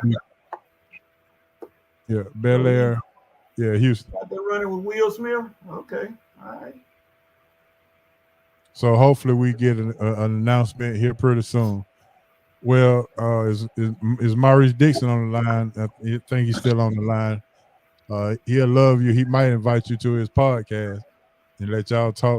They lost Big Homie. There you go. He back. Oh, okay. Y'all lost before a minute. My bad. Yeah, he slipped away. Some Carolina fans shut you down. Yeah, I see. They're pulling the screens back there. Yeah, so I was saying Maurice Dixon might invite you to his podcast so y'all can talk that watered down blue talk. Boy. But I mean, H.O., when you walked out, when you and Duke walked outside today and you looked up at the sky, what color was the sky? Duke at daycare, so we didn't walk out. Yeah, I can't have Duke here while I'm doing the show. He'll be barking the whole time. Oh Lord! I was just trying to figure out, well, who is that? Who else you got in here that I hadn't seen yet? So yeah, we can't have him disturbing the show. All right, my last question before we get going with Dr. Sprinkles is, I need you to give me your top 3 teams in the NFC, your top 3 teams in the AFC. I don't care who go first. NFC. Rank your top 3 teams, NFC, AFC. Ooh. Okay, NFC, I'm going Detroit and Minnesota as the top 2. Let's see, a third team out of that. I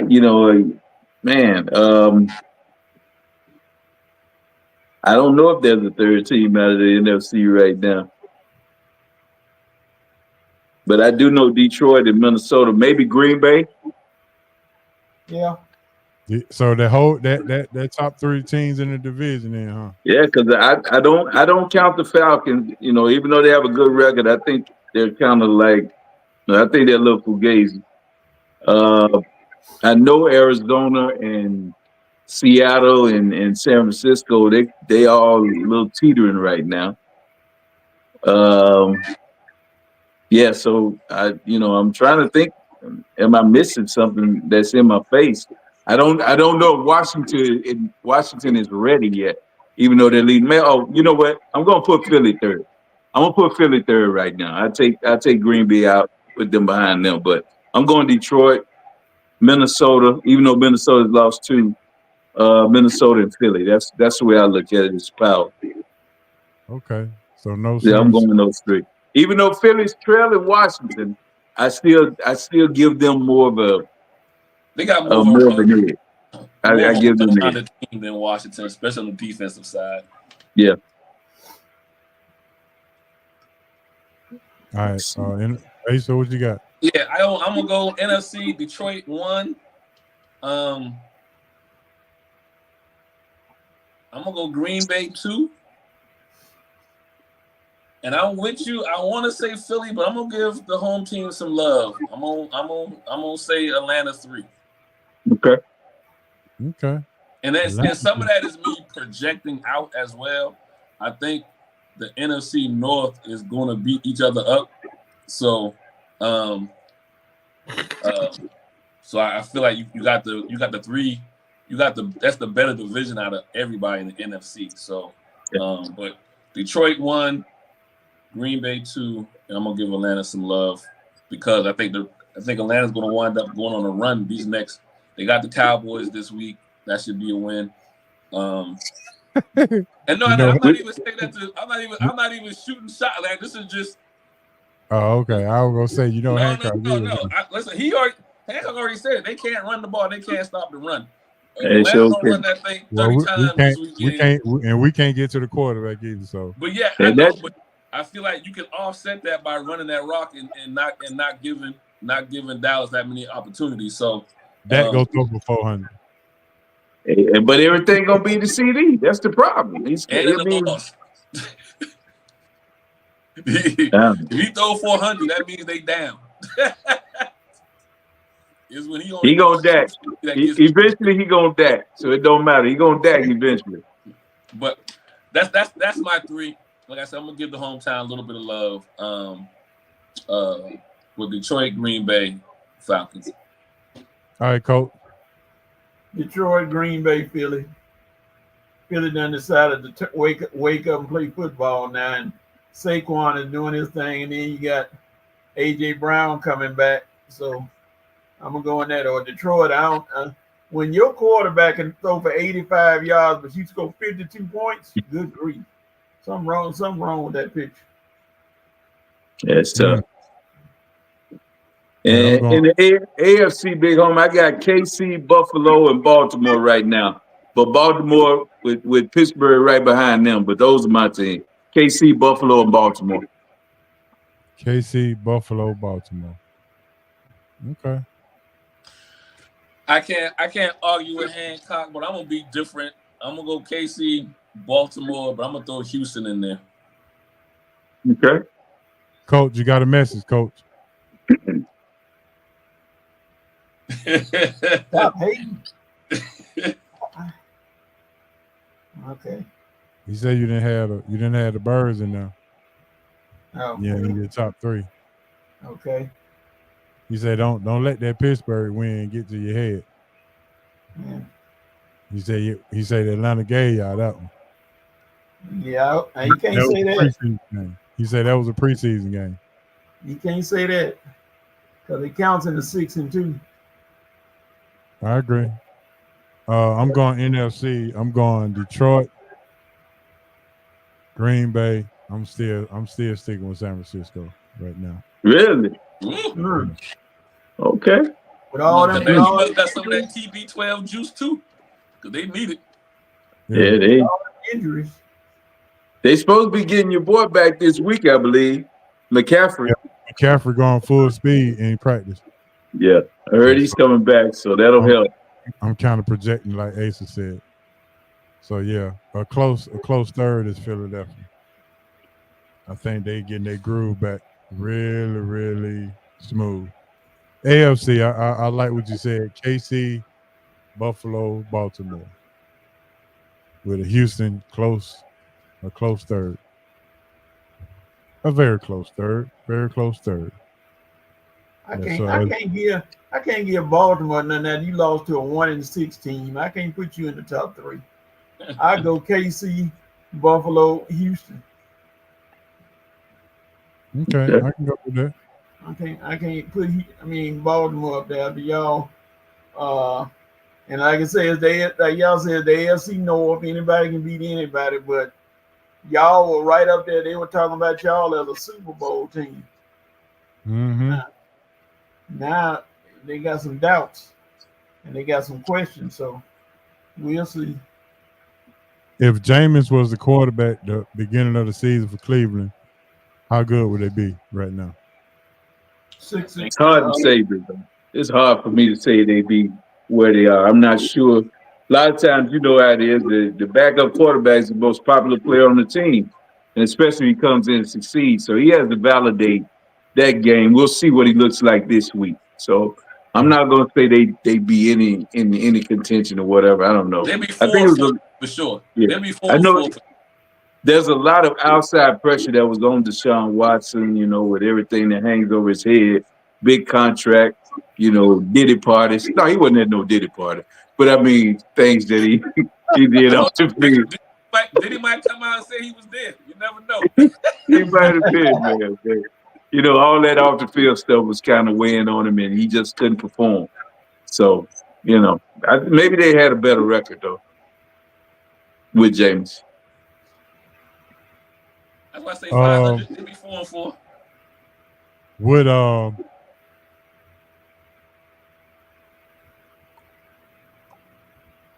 what I was gonna say? Would is Deshaun gonna be in Cleveland next year? No, his career's over. Nah, he'll be rehabbing all year anyway. Okay. His career's over. I mean, the Browns gonna have to find a way to massage his ego. Good one, Coach. I like that. I saw what you did right there, Coach. Over. Hey, so I don't know. You think it's over? Tell me how has he looked the last 2 years before he got hurt?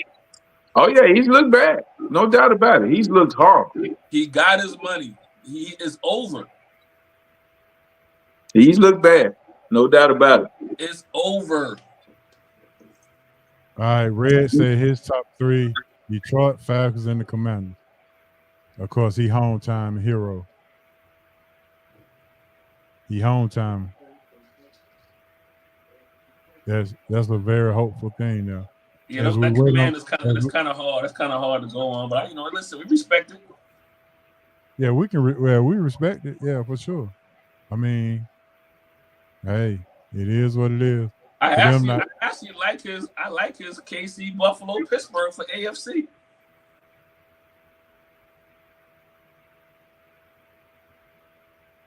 All right, we're getting the Deshaun Watson thing coming in. Let's see. Watson is the Ben Simmons of the quarterback. Wow. Oh, Lord, wow. All right, Dad said he stole money. I mean, Ben Simmons stole money. He stole money too. All right, Dad said that the Falcons dodged that Watson bullet. Yep. Yeah. Like the Matrix. They did. They truly did. So I guess the Falcons leadership management knew what they were doing, huh? No, they just got outbid. They didn't know what they were doing. They just got outbid. Yeah, they were pulling that trigger. To your point. No, it was happening. They just got outbid. Yep. Yeah. Okay. He said. Maurice said Deshaun is washed up. So he might have been talking about Ben Simmons. Maurice might have been talking about Ben Simmons washed up. Either way, Deshaun is done, man. This is over. Glad he got his money, but it's over. Are they the same person? Like Scooby Doo is. You put. Ben say you can't accuse him of what they accuse Deshaun of. Don't put him in that. All right, waiting on Dr. Sprinkles here.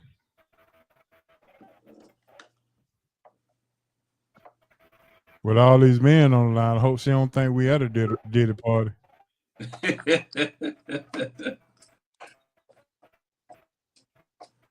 Oh wow. Red. Go ahead now. Uh-oh. Hold on. Yes, ma'am. Oh, okay. I see. I see you now. All right, I couldn't see it with all these men up here. Hold on.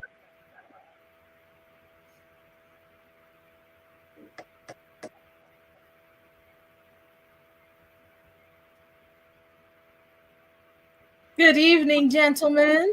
Well, hello there. Oh, let me do the proper introduction.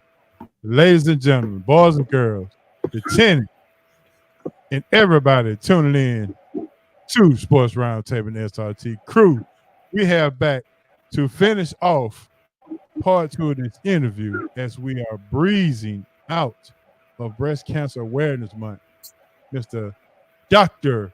Beth Goodman Sprinkles.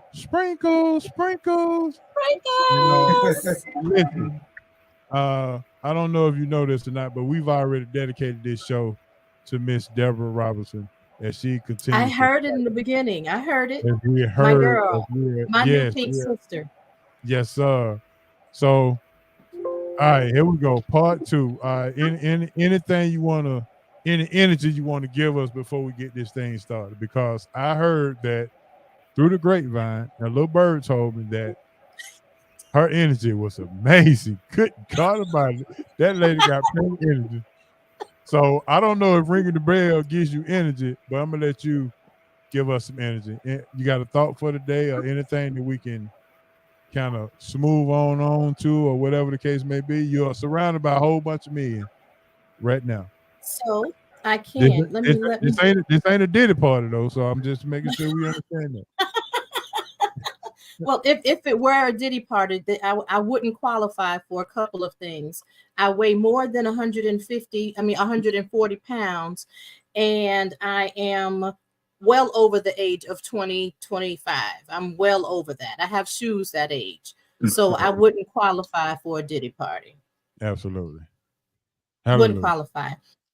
So what I would like to first and foremost just start out and just say, you know, what you all are presenting here, while it is talking sports, it is also creating a safe space for men to have dialogue, for other women to come and listen to and become more acclimated with sports talk. So I salute all of you for what you are contributing on a weekly basis. And as we have found out in 7 days ago, that we never know how much of an impact that you're making. And so the fact that you opened up this platform to include breast cancer awareness, I now have a new pink sister, and she is absolutely amazing. And so it's because of the transparency, because of the open opportunity, that now she's connected to the pink sisterhood community, and she's not doing this alone. Absolutely. So it's because of this. You guys just continue to do what you're doing. And there's some other things that we have coming up. Can't really tell about it just yet, but look forward to it, where we're going to be incorporating more things like this so that we can all have other voices. You know, sometimes when we just, you know how when we growing up and our parents would tell us da da da da da da da da, and we would just and the moment we hear it from someone else, it's like, oh. That's what we're going to be presenting. Different voices, different perspective, different angles, and all to make us all better and grow in our personal development. So kudos to all of you that are here this evening. Keep doing what you're doing, because it really is making the difference in the lives of all of your watchers, listeners, and subscribers. Absolutely. And if you have not subscribed to the channel, click subscribe so that when you click on the bell and new episodes come, you are notified. Click the bell, subscribe, and like and comment and share. There you go. We got, and so tonight we give away some merch, as the young kids call it now. We give away some merch. So if you got some some questions, please put them in the chat. You're welcome to DM me, DM Dr. Sprinkles. However you can get us a question, go ahead and give it to us. But my first question, I'm going to go ahead and start this thing off right, is how many treatment options do we have for breast cancer? Well, that's a great question, Horace. There are several different options that we have.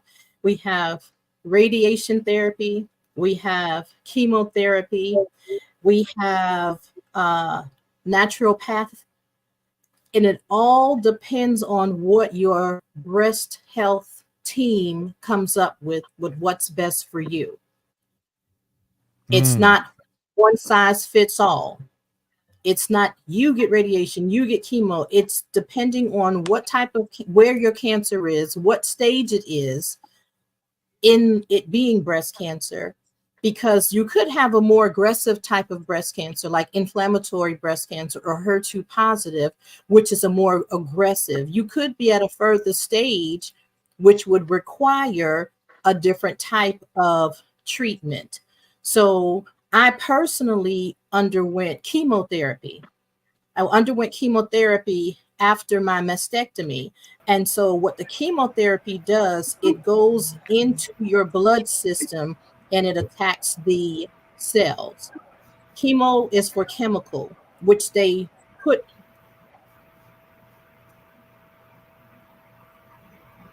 Y'all see that? Uh-oh. Can y'all see that? Can y'all see that? Can you see that? I think so. Yeah. Okay, so this is where, that's a scar that I have. Okay. Yes. Okay, and so that scar is where my port was. And that's where they administered the chemotherapy because it had to go into my bloodstream. And that's the only way that it would get there, is directly going into me. Radiation is where they go after the cancer cells directly through the skin. It's topical. So radiation therapy is external, chemotherapy is internal. Oh, okay. Okay, so they're killing the cells from the inside out, and then they're killing the cells from outside in. And so that's where a lot of times having the chemotherapy, we lose our hair. And we lose our hair because the chemicals are attacking all of the cells, and it goes to all of the places and it just gets rid of everything. And we lose our hair. Right. And some people's journeys with losing their hair is very traumatic. And I can only tell my story, and that is there a delay? A little bit, but you're fine. You sure? Mm-hmm. Yeah, we're good. Okay. So for me, when I began to lose my hair, it was indicative that the chemotherapy was working and attacking the cancer cells. That's how I chose to look at it. There are some people who become impacted and traumatized by losing the hair because it does come out, it starts falling, and sometimes it does come out in clumps. And so when people are going through that, I just say to them and invite them to take on the mindset that if your hair is coming out, that means the chemo is working. So they don't get attached to the hair. And as I've shared previously, I was blessed with the opportunity of losing my hair to wear God's glory. Because the Bible says that a woman's hair is her glory. He took mine so that I could wear his. Gotcha. Dr. Sprinkles, I do have a question in the chat that came up. Shout out to my main man, Corey Bridges. We go back a long, long way. Yes, sir. Glad to have him on. And I'm just gonna put it on the screen here and let you read it out. How long is that process? Well, I was in chemo for 9 months. Okay. I was in chemo for 9 months. Every 3 weeks, I had to go to chemo. Now, how do they judge the time limit, or is it set 9 months, or is it a gradual thing? Well, it's based on your markers, and so what they do is measure the presence of the cancer in your blood, and so they know when the cells are decreasing. If that makes sense. Okay.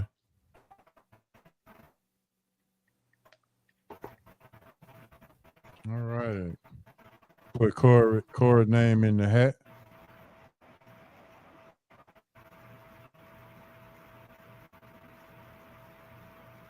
All right, hold on. We got another question. They coming in now. I will read this. Was it medication along with the chemo, or only afterwards do they prescribe medication? It's both. So during treatment, they give you medication for nausea because the chemotherapy impacts your system and will make you be nauseous, will make you vomit because your body is responding to something that's foreign. And so they give you nausea medicine to offset that. Like during treatment, they also give you Benadryl to offset any potential allergic reaction that you may have during your treatment. You know, I would always say that chemo sleep was the best sleep ever. Mm. Okay. Now they texting my phone for a question now. Oh, here we go. Never mind. She put it online. Gloria trying to get another T-shirt. She got a breast cancer SRT T-shirt. Now she's trying to get a regular T-shirt. All right. Greetings, Dr. Sprinkle, and the SRT roundtable question. Knowing what you know now. Let me read it from the phone because I think she skipped. Knowing what you know now about cancer and the various treatments, would you do anything differently? Would you complete the same treatment now since you are more knowledgeable? I would do it the same way. Do it the same exact way.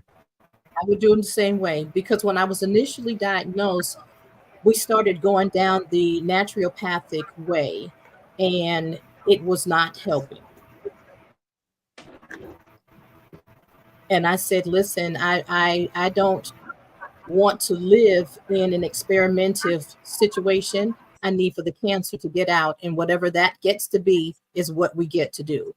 And so that's when started going to the medical doctor, going to the oncologist that was assigned to me through, the insurance, and then began to go from there. I would not change a thing. And in actuality, going to chemotherapy, I turned it into the Oprah show. And the Oprah show is Beth plus Oprah. And I would go in there with Fortune 500 suit and 4-inch stilettos and pearls and makeup and the whole nine. And I would go in with a big clapper saying, Sprinkles is here, Sprinkles is here, Sprinkles is here, and would create the Oprah show, interviewing other patients that were in chemotherapy and treatment with me. And it started getting to the point where I would sign in as Sprinkles. And it wasn't until my last session that I had to go back and re-sign all of my paperwork because I had been signing it Sprinkles. And they just discovered after 9 months that I had been signing in as Sprinkles is here. And then they also shared with me that there was a gentleman who actually moved his chemo treatments to come and be there the time that I was, because a space of living and not just existing was created. You know, we live until we die. That's what we get to do. We get to live until we die. And my chemotherapy sessions weren't any different. Got another question, Doc. Boy, look at him. All right, here we go. Can you speak on your mental health during the process? Absolutely. Great question, Des. Thank you for asking. So a lot of times, as we said it before, when you hear cancer, the first thing you think of is what? Death. Death. It's the first thing. And as I shared before, I never gave death and fear an opportunity to set in. And that was because of my faith. So for those people who are in the mindset and don't have necessarily the same strength in their faith, I always ask the question, when new people are shared, when newly diagnosed people are referred to me, my first question to them is, do you want to live or do you want to die? And if somebody asks you that question, you really in that moment have to consider your mortality. And to this day, again, no one has ever said, I want to die. So immediately they want to live. And so what you have to remember is that if you're not living, you're dying. If you're not living, you are dying. And that's with any of us that are on here. If you are not living your best life, you are dying in existence. Wow. Okay. Hear that. If you are not living in your best life now, you are dying in your existence, because that's all that you're doing is existing, and you get to live. And so when you put things into perspective, we have another chance of being. We have another chance that we get to continue. God still has purpose in us. So when you realize that, understand that, accept it, and acknowledge that, you can't do anything but take it in, figure it out, go to therapy, go to support groups, go to God, and find out, what is my new normal? What is my new normal? There's no going back. We can't go back. I can't go back to 17 years ago. Number one, that person no longer exists. Right. Number two, I don't know that I want to go back 17 years ago. I don't know that I want to go back to pre-cancer, because it's no longer back to my normal. I am creating new norms every single day, as all of us should be doing.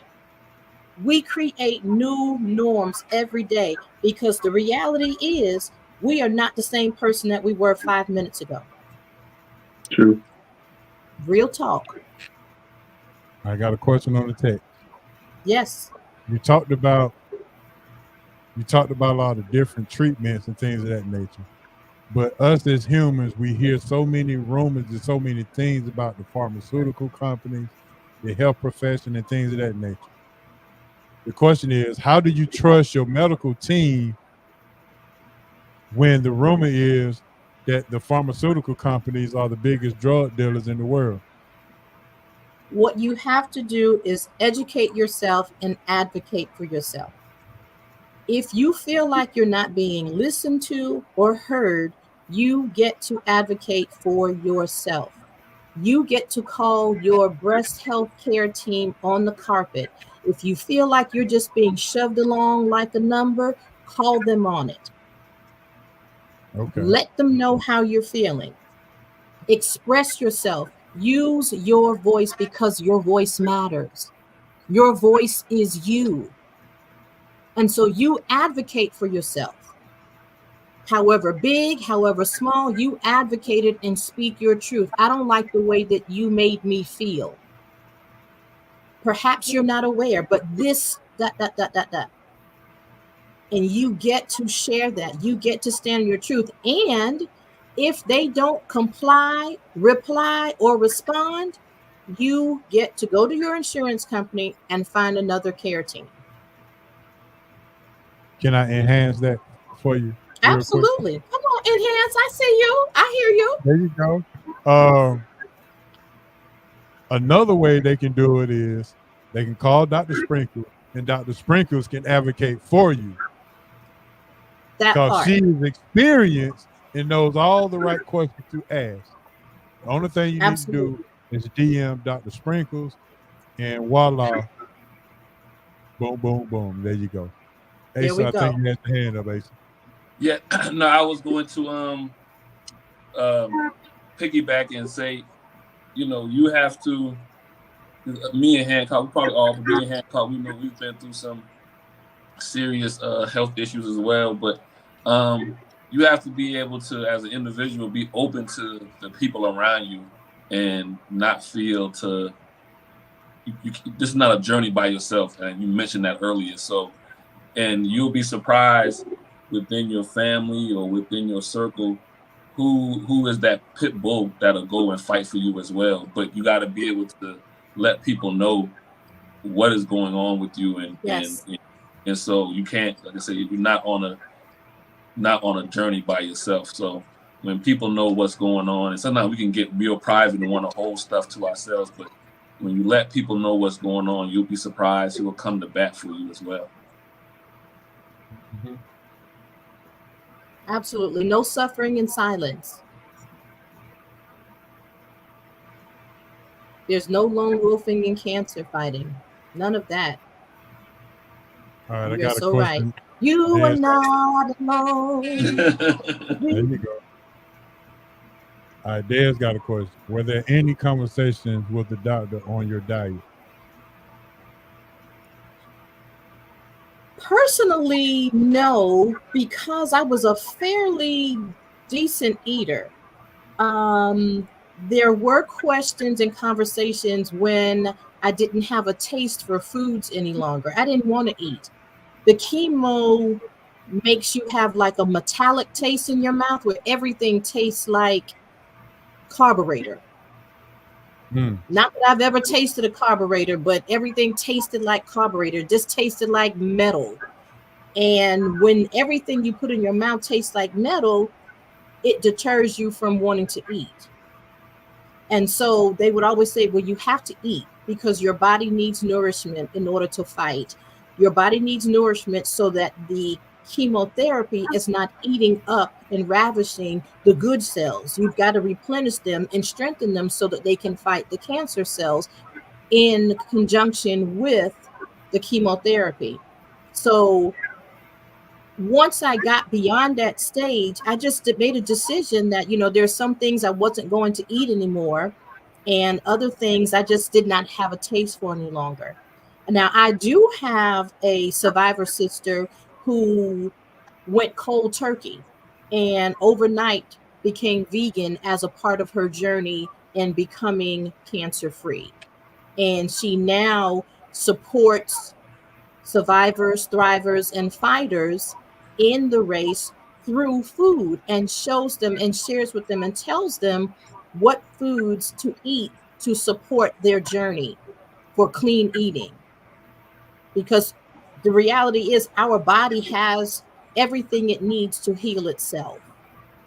It just is what is it that we are putting in it that offsets it. Gotcha.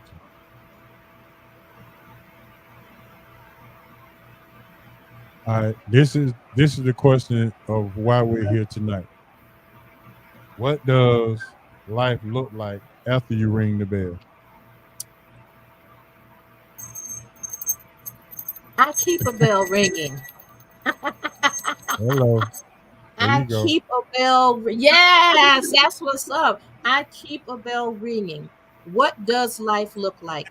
Life looks like what you make it. It looks like how you want to see it and be it and be it and see it. And that's the most important part. Whatever it is that you want your life to look like, you first have to be able to see it. See it with your eyes closed. Because once you see it with your eyes closed, then you can open it and be it. And then once you're being it, it begins to manifest and you can see it. Every single person's, again, you will hear me say this over and over, everyone's journey is different. And so life after ringing the bell could include some people go into withdrawal. Some people are very saddened that now, what do I do with my life? I don't have to go to doctor's appointments every day, every week. I don't have to go to chemotherapy. I don't have the attention that I've been getting. Some people really go through the withdrawal of not being in treatment any longer, and they don't know how to respond. And so that's why it is important to connect to support groups, to connect with someone like me, to come and find a sister navigator that can guide you and gird you and encourage you and strengthen you on the journey, because it's real. And then there are some of us that just have decided not to look back, never to look back or stay back, but to press forward into what it is that God has ordained us and given us to do, because this is part of our purpose. And then finding the purpose through the pain then affords the passion. And that's what you hear. That's why I'm so passionate. That's why I love life. I love life because this is the only one that I have. I can't borrow seconds. I can't barter for minutes. I can't beg for hours. I can't negotiate weeks. I can't say, let me hold another year. We only have now. And that's why now is called the present. And the present is a gift from God. So every single day, each of us on here gets to open up our day, open up our being, and give the gift of ourselves and receive the gifts of other people every single day. So life after ringing the bell is on you. You can live, you can thrive, you can thrive, or you can exist. At either stage, you don't have to do it alone. But keep ringing the bell. I can ring my bell. I ring my bell every single day. All right. Follow-up question after that one is, yes. After you ring the bell, is it a good idea to think that the fight is over? So the answer's a great question too. I won't say that the fight is necessarily over. And the reason being, we never know when an occurrence will take place. So until there's a cure, the fight is never over. Even as 17 years cancer-free, until we find a cure, the fight is never over.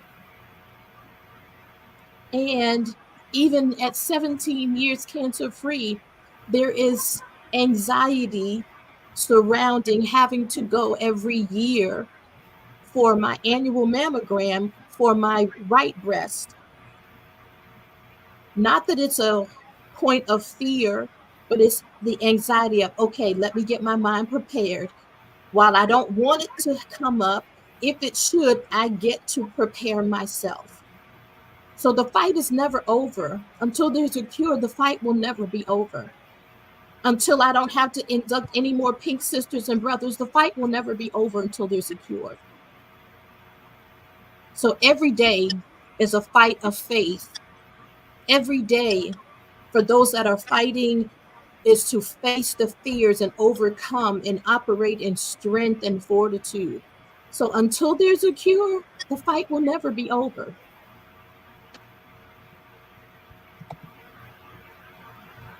All right. Question after that one is, do you become, is there a, oh, hold on. We got comments in the chat. I love her energy. Keep ringing that bell, sister. Yeah. Yeah.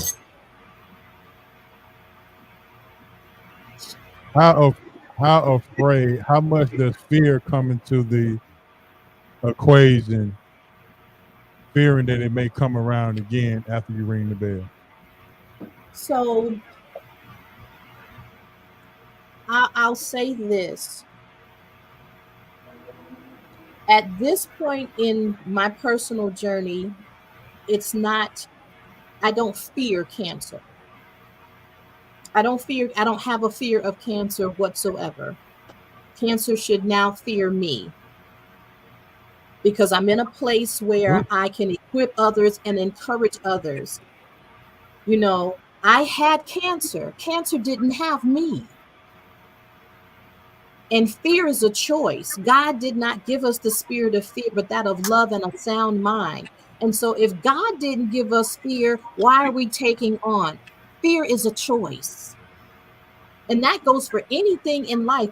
Fear is a choice. God did not give us the spirit of fear, but that of love and a sound mind. If he has given us a sound mind has no fear. Fear is a choice.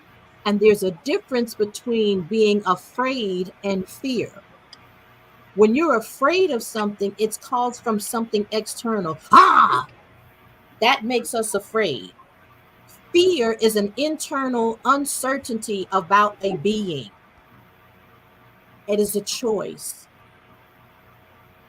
So I don't fear cancer. I don't fear cancer coming back. I don't make room for fear. Come on, download. If you make room for fear, it will appear. Ooh, we got bars tonight. We got bars.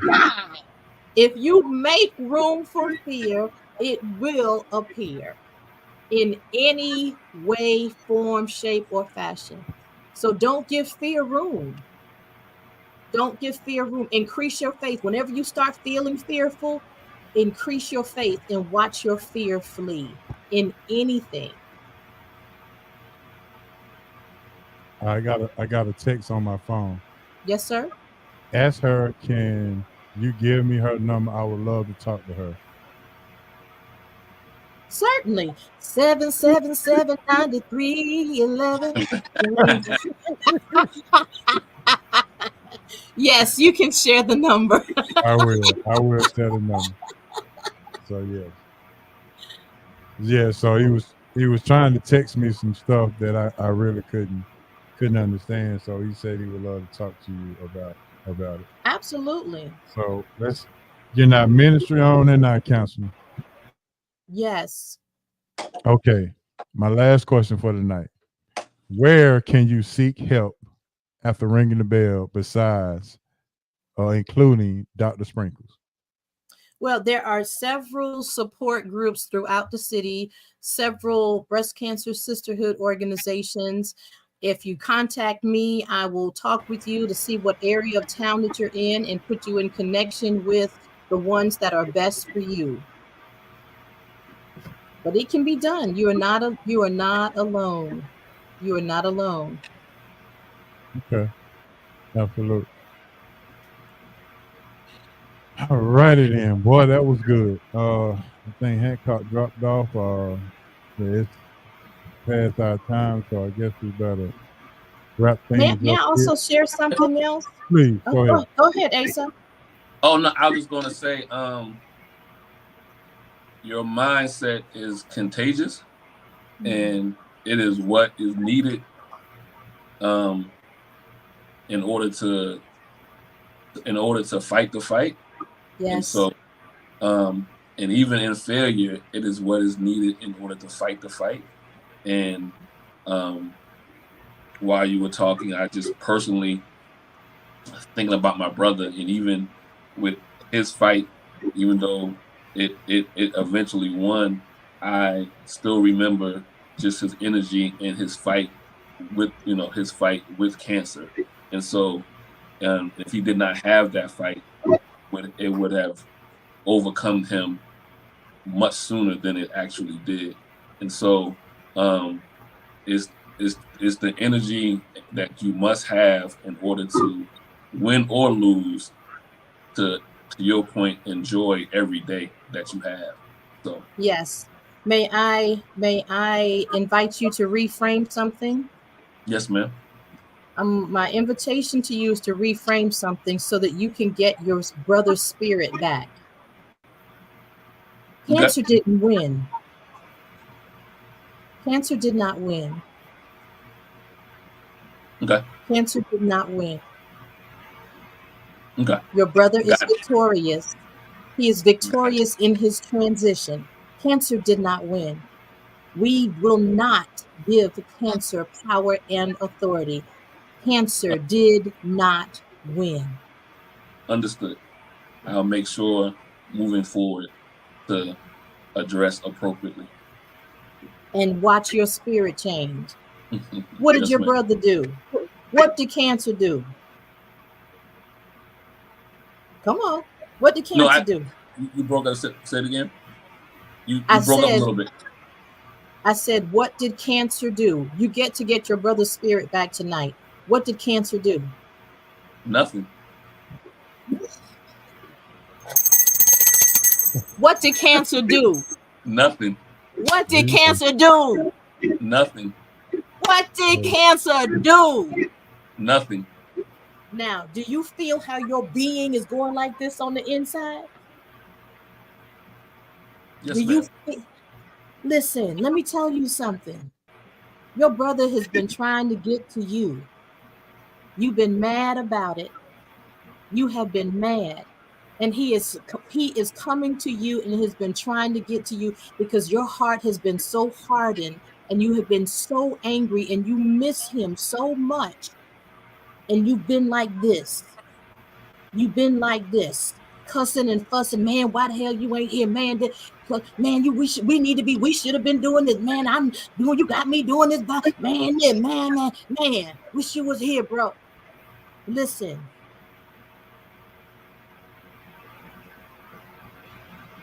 Cancer did not win.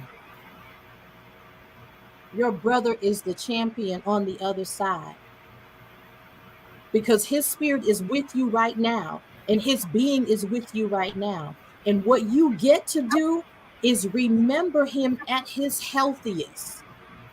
Remember him when he was talking shit, when he was getting on your nerve, when he was betting on the team, when y'all was going at it about y'all team. What's your favorite team? What's the team that he would always give you the business about? He just liked to argue in a good way, so it didn't matter who the team was. Exactly.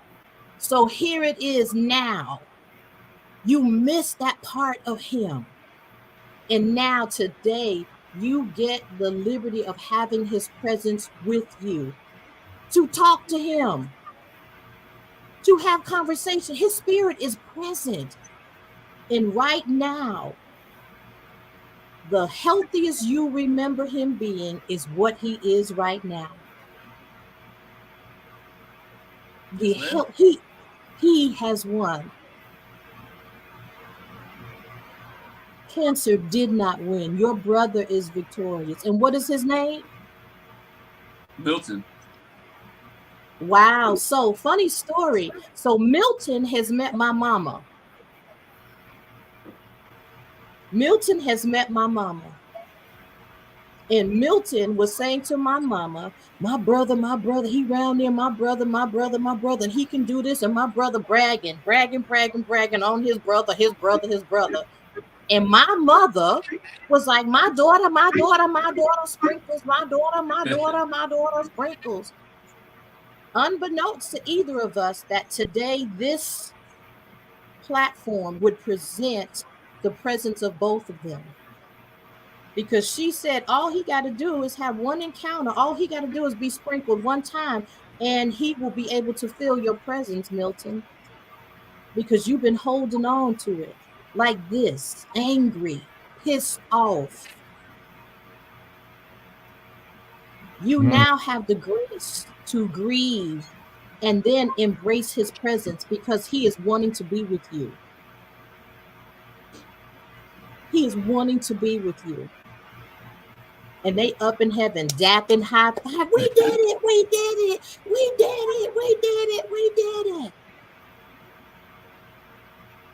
So he's victorious. He's at his healthiest and at his happiest. And that's how his spirit is with you. And when you doing stuff, milk this, and you watch him come to you. And it is going to be the most amazing journey of having his presence with you. Sometimes you're going to get to the point where like, man, go somewhere else. Man, bruh, leave me, bruh. I love my mama spirit, but sometimes I'll be like, Regina, can't you go to El Paso? Can't you go to Midtown? You know, can't you go to Riverdale? Can't you, Regina? But once you have released, you've been doing this, and now that you've released, you can give and you can receive. So what up, Mel? Yes, ma'am. As I put Corey's comment on the screen here, I did not. I don't preach, Corey. I sprinkle. I sprinkle. I did not warn my listeners and my loyal tenants that this was going to be a spiritual movement as well as an education. But listen, God moves in us all, so whatever it is, it is. So my last question for you tonight, I just got this text. Yes. Why is the word sprinkle in your name? Why do you sprinkle? And how did that come about? Okay, so okay. Do you all recall Regine from Living Single? Yep. Okay, so hold on. Regine from Living Single would always say smooches, mwah, mwah, mwah. And so my best friend and I, we would always out extra one another in the best way possible. So we would smooches, no smooches, no. And so we would just always do that to one another. And then one day I went rogue and was like, I want my own word. And she's like, fine, get your own word. And I said, sprinkles. And she's like, oh, I hate to love it. Oh my God, I hate to love it. And we became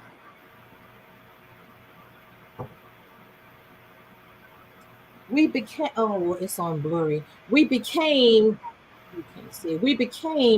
sprinkles and smooches. Can y'all see that? There we go. Yeah, you can see it now. Okay. So we became sprinkles and smooches. And then during the first 8 days of my recovery, God revealed to me the word pink in sprinkles. Did y'all see that? I was like, ooh, okay, God. Pink in sprinkles. So then one of my other girlfriends said to me, Kang, did you know that sprinkles is in the Bible? And I was like, look here, shawty. If I'm going to hell, I'm not going to hell over no sprinkles. I'm going to go to hell enjoying something that I like. I'm not going to hell over no sprinkles. And she said, no, sprinkles is in the Bible. And here it is, Isaiah 52, 13 through 15. And the topic is the suffering and glory of the servant. See, my servant will act wisely. He will be raised and lifted up and highly exalted. Just as there were many who were appalled at him, his appearance was so disfigured beyond that of any human being, and his form marred beyond human likeness. So he will sprinkle many nations, and kings will shut their mouths because of him. For what they were not told, they will see, and what they have not heard, they will understand. Those three scriptures are my life. So it says, see, that means you were always going to be able to put your eyes on me. My servant, I belong to him and I serve others. I will act wisely. 85% of the time I act wisely. That 15 is still, it's still a work in progress. He will be raised and lifted up and highly exalted. And that's what my girls are. My girls are raised and high and lifted up and exalted, right? So just as there were many who were appalled at him, there are some people that, oh my God, she's so extra. Oh my God, I can't take her. Oh my God. Understand this. If I had 10,000 tongues, it would not be enough for what God has done for me in my life. So that's a you problem, not a me problem. Then it says his appearance was so disfigured beyond that of any human being. That's what the enemy tried to do with my girls. That's what the enemy tried to do with my girls, tried to chop it up. But let me tell you something, honey. I can walk on Miami Beach topless at any time, loud and proud, with no problem. Absolutely. Did. And then he said, so he will sprinkle many nations. All of us that are believers are sons of Abraham. Abraham is the father of many nations. So if Abraham is the father of many nations and we're all sons of Abraham, we are a nation. Every time I say sprinkles, what am I doing? Sprinkling many nations, because Ace is a nation, Horace is a nation, Coach is a nation, Daz is a nation, Corey's a nation, Gloria is a nation, sprinkling many nations. So the kings will shut their mouths because of him. There are some people that are watching that are like, dang, whoop, mouth is shut. But what they were not told, they will see. What Horace didn't tell y'all, y'all see him with your eyes. For what they were not told, they will see. And what they have not heard, you will understand. So this is where sprinkles came from. So that's why I live the way that I do. Because my life is equipped in these things. I can do whatever because he has given this to me. My call is to sprinkle many nations. He said breast cancer was not meant to hurt or harm you, but to prosper you and give you hope and a future. In this platform tonight, meeting my new pink sister is part of his hope and future for me. So I will always sprinkle many nations, because that's how he said pink has always been part of your journey. So I sprinkle pink in all of what we have shared tonight. I sprinkle pink, and pink stands for points to invoke notice to knowledge. There's not anything that I have shared on here tonight that y'all didn't already know. It was simply the way in which it was sprinkled, simply the way in which it was presented. And that's where sprinkles come from. That you didn't expect that one though, did you? Yeah, got you a whole monologue. All right, here we go. Corey want a t-shirt, so he said, talk and ring that bell. Yes. What t-shirt you want, Corey? The Thank God for Everything shirt? You want this one? The Thank God for Everything? Is that the one you want? All right, so yeah, it's about that time. So we got to end things now, but I'm gonna go and get my friend. He got to show up tomorrow, so I'm gonna step away for a moment while Dr. Sprinkle tell us why what we're gonna have for next week. We got some new merch coming and all this other kind of stuff. Let them know what they can win next week as we can get an SRT merch, or they can get a custom shirt, like you just pointed out. So go ahead and talk that talk. Go ahead. Before we do that, I do get to make one correction, and that you were I do not have a PhD. You said last time I had a PhD, and I was just caught up and I watched the replay and I was like, no. I don't have a PhD. My degree is in humanitarianism, from serving, from being, from giving, from being a humanitarian and being kind and loving. You know, Gandhi was a humanitarian. So I'm in good company. Me and Gandhi, the same. Serving. Look, Gloria said, that's the one I want. Which one? Thank God for everything? Yeah. Yes, ma'am, Miss Gloria. All yes, right, so ma'am. I'm going to go get my friend. I'm gonna go get my friend right quick, and you can go ahead and tell them what we got coming up pretty soon here. Certainly, y'all. Okay, so don't tell them I told y'all. Don't tell them I told y'all. Don't tell them I told y'all. But we are having a new merch drop on Black Friday.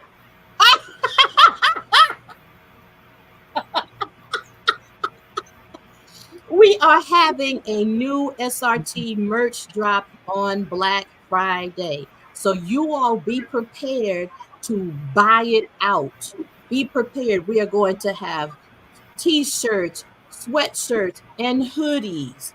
You're going to start seeing the mock-ups of them so that you can get excited. But on Black Friday, we dropping it. We are dropping new SRT merch so that we can expand the brand of what you all are doing here. And it's going to be absolutely amazing. The other thing that we're going to be introducing is bringing a component for the, what is it? The lifestyle experience, non-sport. What is it? What is it called? What did you call it? What's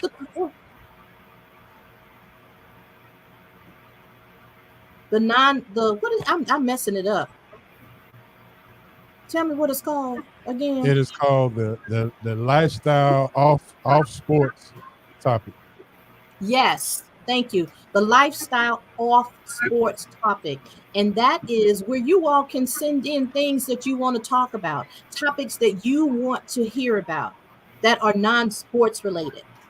Because we get to come in and do this and be able to have this interaction and be able to speak from an authentic place, because we all need each other. You know, there are some things that you may or may not share in a public place, but you'll share it in a private place and send in your questions. And hey, let's talk about depression. Let's talk about personal development. Let's talk about eating habits. Let's talk about these things where we can have all components of SRT representing your entire community. Because the lifestyle experience, non-sports related, it's all part of who SRT was. We are grateful that Horace is a stroke survivor. We're going to have to come up with a word for that. We're going to have to make you up something. I'm going to have to, you know, let my creative juices flow. We're going to have to come up, because saying stroke survivor, we're going to have to, I'm going to zhuzh something up. But that's part of the journey. Men's health, women's health, all of these things are part of it. So we're going to start bringing them in. Like I said, don't tell him, but Black Friday, new merch dropping soon. So we're excited about the partnership. Perform your self-examinations. Ladies, gentlemen. Okay, so gentlemen, you know, y'all lean in a little bit. This is a little secret from the other side. Let me help you. So those of you that are married, those of you that are partnered, those of you that have a significant person, you get to be a part of their best breast health plan. Say that with me. Best breast health plan. So this is where once a month you help to perform the self-examination so that you will know what the girls feel like normally. Because when you know what the girls feel like normally, you will also be able to identify when something is wrong. And that's how my cancer was discovered. Because he knew, we knew what they felt like normally. And he was like, something's not right. So, gentlemen, play your part, do your part. And once a month, you in there. Now the rest of the days, that's on you. But I'm helping the brothers and the partners out once a month, baby. My love, boosky wooski. Dr. Sprinkle said that I get to be a part of your best health plan. When would you like to perform your monthly self-exam? Bars, come on, did y'all hear? Bars again. But men, become involved with your partners. Ladies, become involved with your partners, because we all get to do it. That's all. I got it. text? Does it have to just be once a month? For your listen, that's on y'all. I mean, officially, it's once a month. Same time. If your person is still having a menstrual cycle, it is best to do it a week after your menstrual cycle. Because during our menstrual cycle, let me say, not ours, their menstrual cycle. Because well, we on here now. I'm gonna just share. This is part of the effects of chemotherapy. The chemotherapy put me into I've been premenopausal since 2007. It put me into, so I've been having hot flashes. I've been in menopause for 17 years. That part. I've been for 17 years. So when you are talking about being apart and making sure the once a month, it is after your menstrual cycle, because during your menstrual cycle, the breast tissue changes. So now, I might could, write you a hall pass or a self-exam pass in pencil on wet toilet paper that might do a little something for you. But other than that, I can't help you. Ooh, all on the SRT. We get to go around the world and talk about any and everything. Listen, it's real life. Yes. This is what's required. Social media. SRT after dark. Come on now. Listen. I mean, the world social media presents a whole different story. If you have someone that's going to keep it the R to the E to the A to the L, then you get to have that experience and authenticity. There's not anything I have to hide. I mean, I was trying to show y'all my Oscar. Did y'all see it? I'm proud of her, because that lets me know this is my Oscar. Hear what I said, Oscar. When people are awarded with Oscars, it's for their achievement in movies and acting. This is my Oscar for achievement in life. I am the leading lady in my movie of life, and this is my Oscar. There it is. All right, we got to get up out of here. So Hancock just texted me, he said he just got his phone back up. I think his phone down. He missed the after dark part, so I had to catch him up telling him the replay. Yeah, he married too, so he needed to hear this. Listen, catch the replay. Yeah, hit the replay. And ladies and gentlemen, tenants, please make sure you go to the YouTube page and subscribe, like, even the SRT Facebook page, subscribe and like. We got some big things coming up, man, and I want to thank Dr. Sprinkles, not the PhD one. They can go to and go to my YouTube channel, Everyday Living with Dr. Sprinkles too. Subscribe. There you go. Yes. Yeah, go ahead, put it out there. Don't be ashamed. Put it out there. It's new, so I'm learning to flex and flow. So subscribe to my YouTube channel, Everyday Living with Dr. Sprinkles. That's where it is, and you'll see this, and you'll see this, and you'll know that it's me. Yeah. Also, the social media, the IG, the TikTok, and all that. What you got? Beth Sprinkles Goodman on all platforms. Beth Sprinkles Goodman. And don't forget to tell us about that proud young man that you're so proud of, living his best life in Texas. Yes, my youngest son plays for the University of Texas, El Paso, and just super proud of the young man that he has become and how he has built so much life character from playing sports since the age of 4. And both of my boys are athletes. My oldest one is a strategic consultant, and my youngest one plays for UTEP, and I'm just so proud of both of them and the young men that they have become and how sports has played a significant part in them knowing their manhood, knowing how to lead, building their character and their faith and their fortitude. So what you all doing is making a difference. Start them early.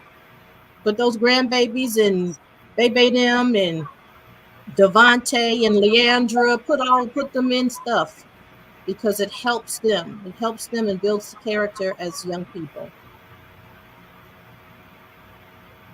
All right, Dr. Sprinkles, go ahead and let us know. I'm gonna let you. Well, let me get my music on first. Hold on. Got to get my music.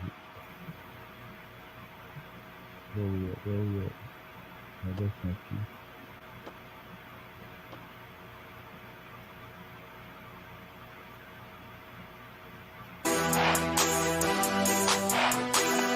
There we go.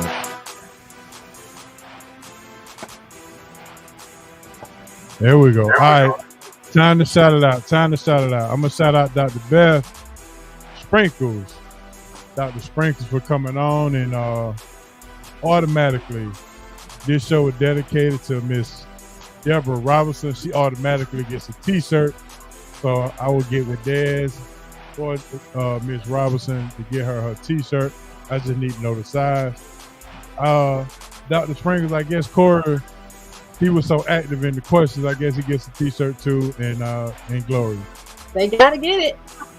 There you go. So we got Corey, Gloria, and of course, Miss Deborah Robinson with the t-shirt. Yes. And next week, we're gonna ask you a trivia question about tonight's show to win some more merch. So make sure you stay tuned for that. Shout out to Asa, shout out to Coach for stepping in and coming through. Shout out to everybody. And look, Corey already giving up. He said he got to wear 2X. All right, Miss Gloria, give me your size so we'll know what to give you. Give me your size so we'll know what to give you. All right, Ace, go ahead and give me your shout out, buddy. Hey, man, shout out to Dr. Sprinkles. Much appreciated. SRT team, HO, Coach Hancock. Always have fun. Always a good time. And then you can check me out and my partner, Don, from BNA Sports Talk. We're on all social media. And we're on Mondays, 7 to 9. You can find us on Riverside FM is the platform that we do our show from. But you can go to DNA Sports Talk, all social media. You can find the links there. All right, Coach, go ahead. Give me your shout outs, buddy. Giving a shout out to Dr. Sprinkles, who sprinkled her love all over the building today. Plus, giving a shout out to one of my good friends, my homegirl, Yolanda Hollins McGee, who survived breast cancer. Shout out to her and anybody who is making it, has made it through, and is able to ring the bell. And those who have yet to ring the bell is coming. Yeah, come on, Coach, speak it now. Yeah. Hey.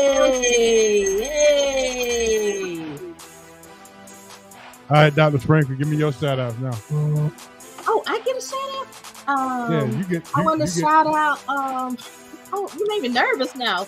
I want to shout. Look, I want to shout out to my oldest son, Taylor Gordon, my youngest son, Trey Goodman. I want to shout out to my new pink sister. Okay. Yeah. Mwah. All right now. Well, we hope Ms. Robinson is listening tonight. I hope she had the chance to tune in and get some of that smooth energy that we had for her. So we really appreciate that. Hancock's phone died, but he shout out to everybody. He said, thanks, Dr. Sprinkles, thanks, Asa, and thanks, Coach. And he said, Coach, he'll get back with you. And he said he gonna start ordering his food real soon. Yes, with that being said, man, we're gonna get up out of here from HO, Coach, Asa, Dr. Sprinkle. The partnership is real, you are real, and shout out to Breast Cancer Awareness Month. And you know what tomorrow is. Make sure you get the candy and all that good stuff. Walk with your kids. And don't be afraid of Michael And don't Myers. forget to vote. Don't forget Don't to forget vote. vote. Do not forget to vote. Yeah, instead of going trick or treat, go vote. That's right. It only took Yeah, 5 minutes to do it. Go vote. Yeah, go vote. Absolutely. With that being said, this is your main man H.O. from Bankhead. R.I.P. Moms and Pop. R.I.P. BC. And happy Halloween to everybody. Happy Breast Cancer Awareness Month. And with that being said, the SRT crew, and we out. Peace.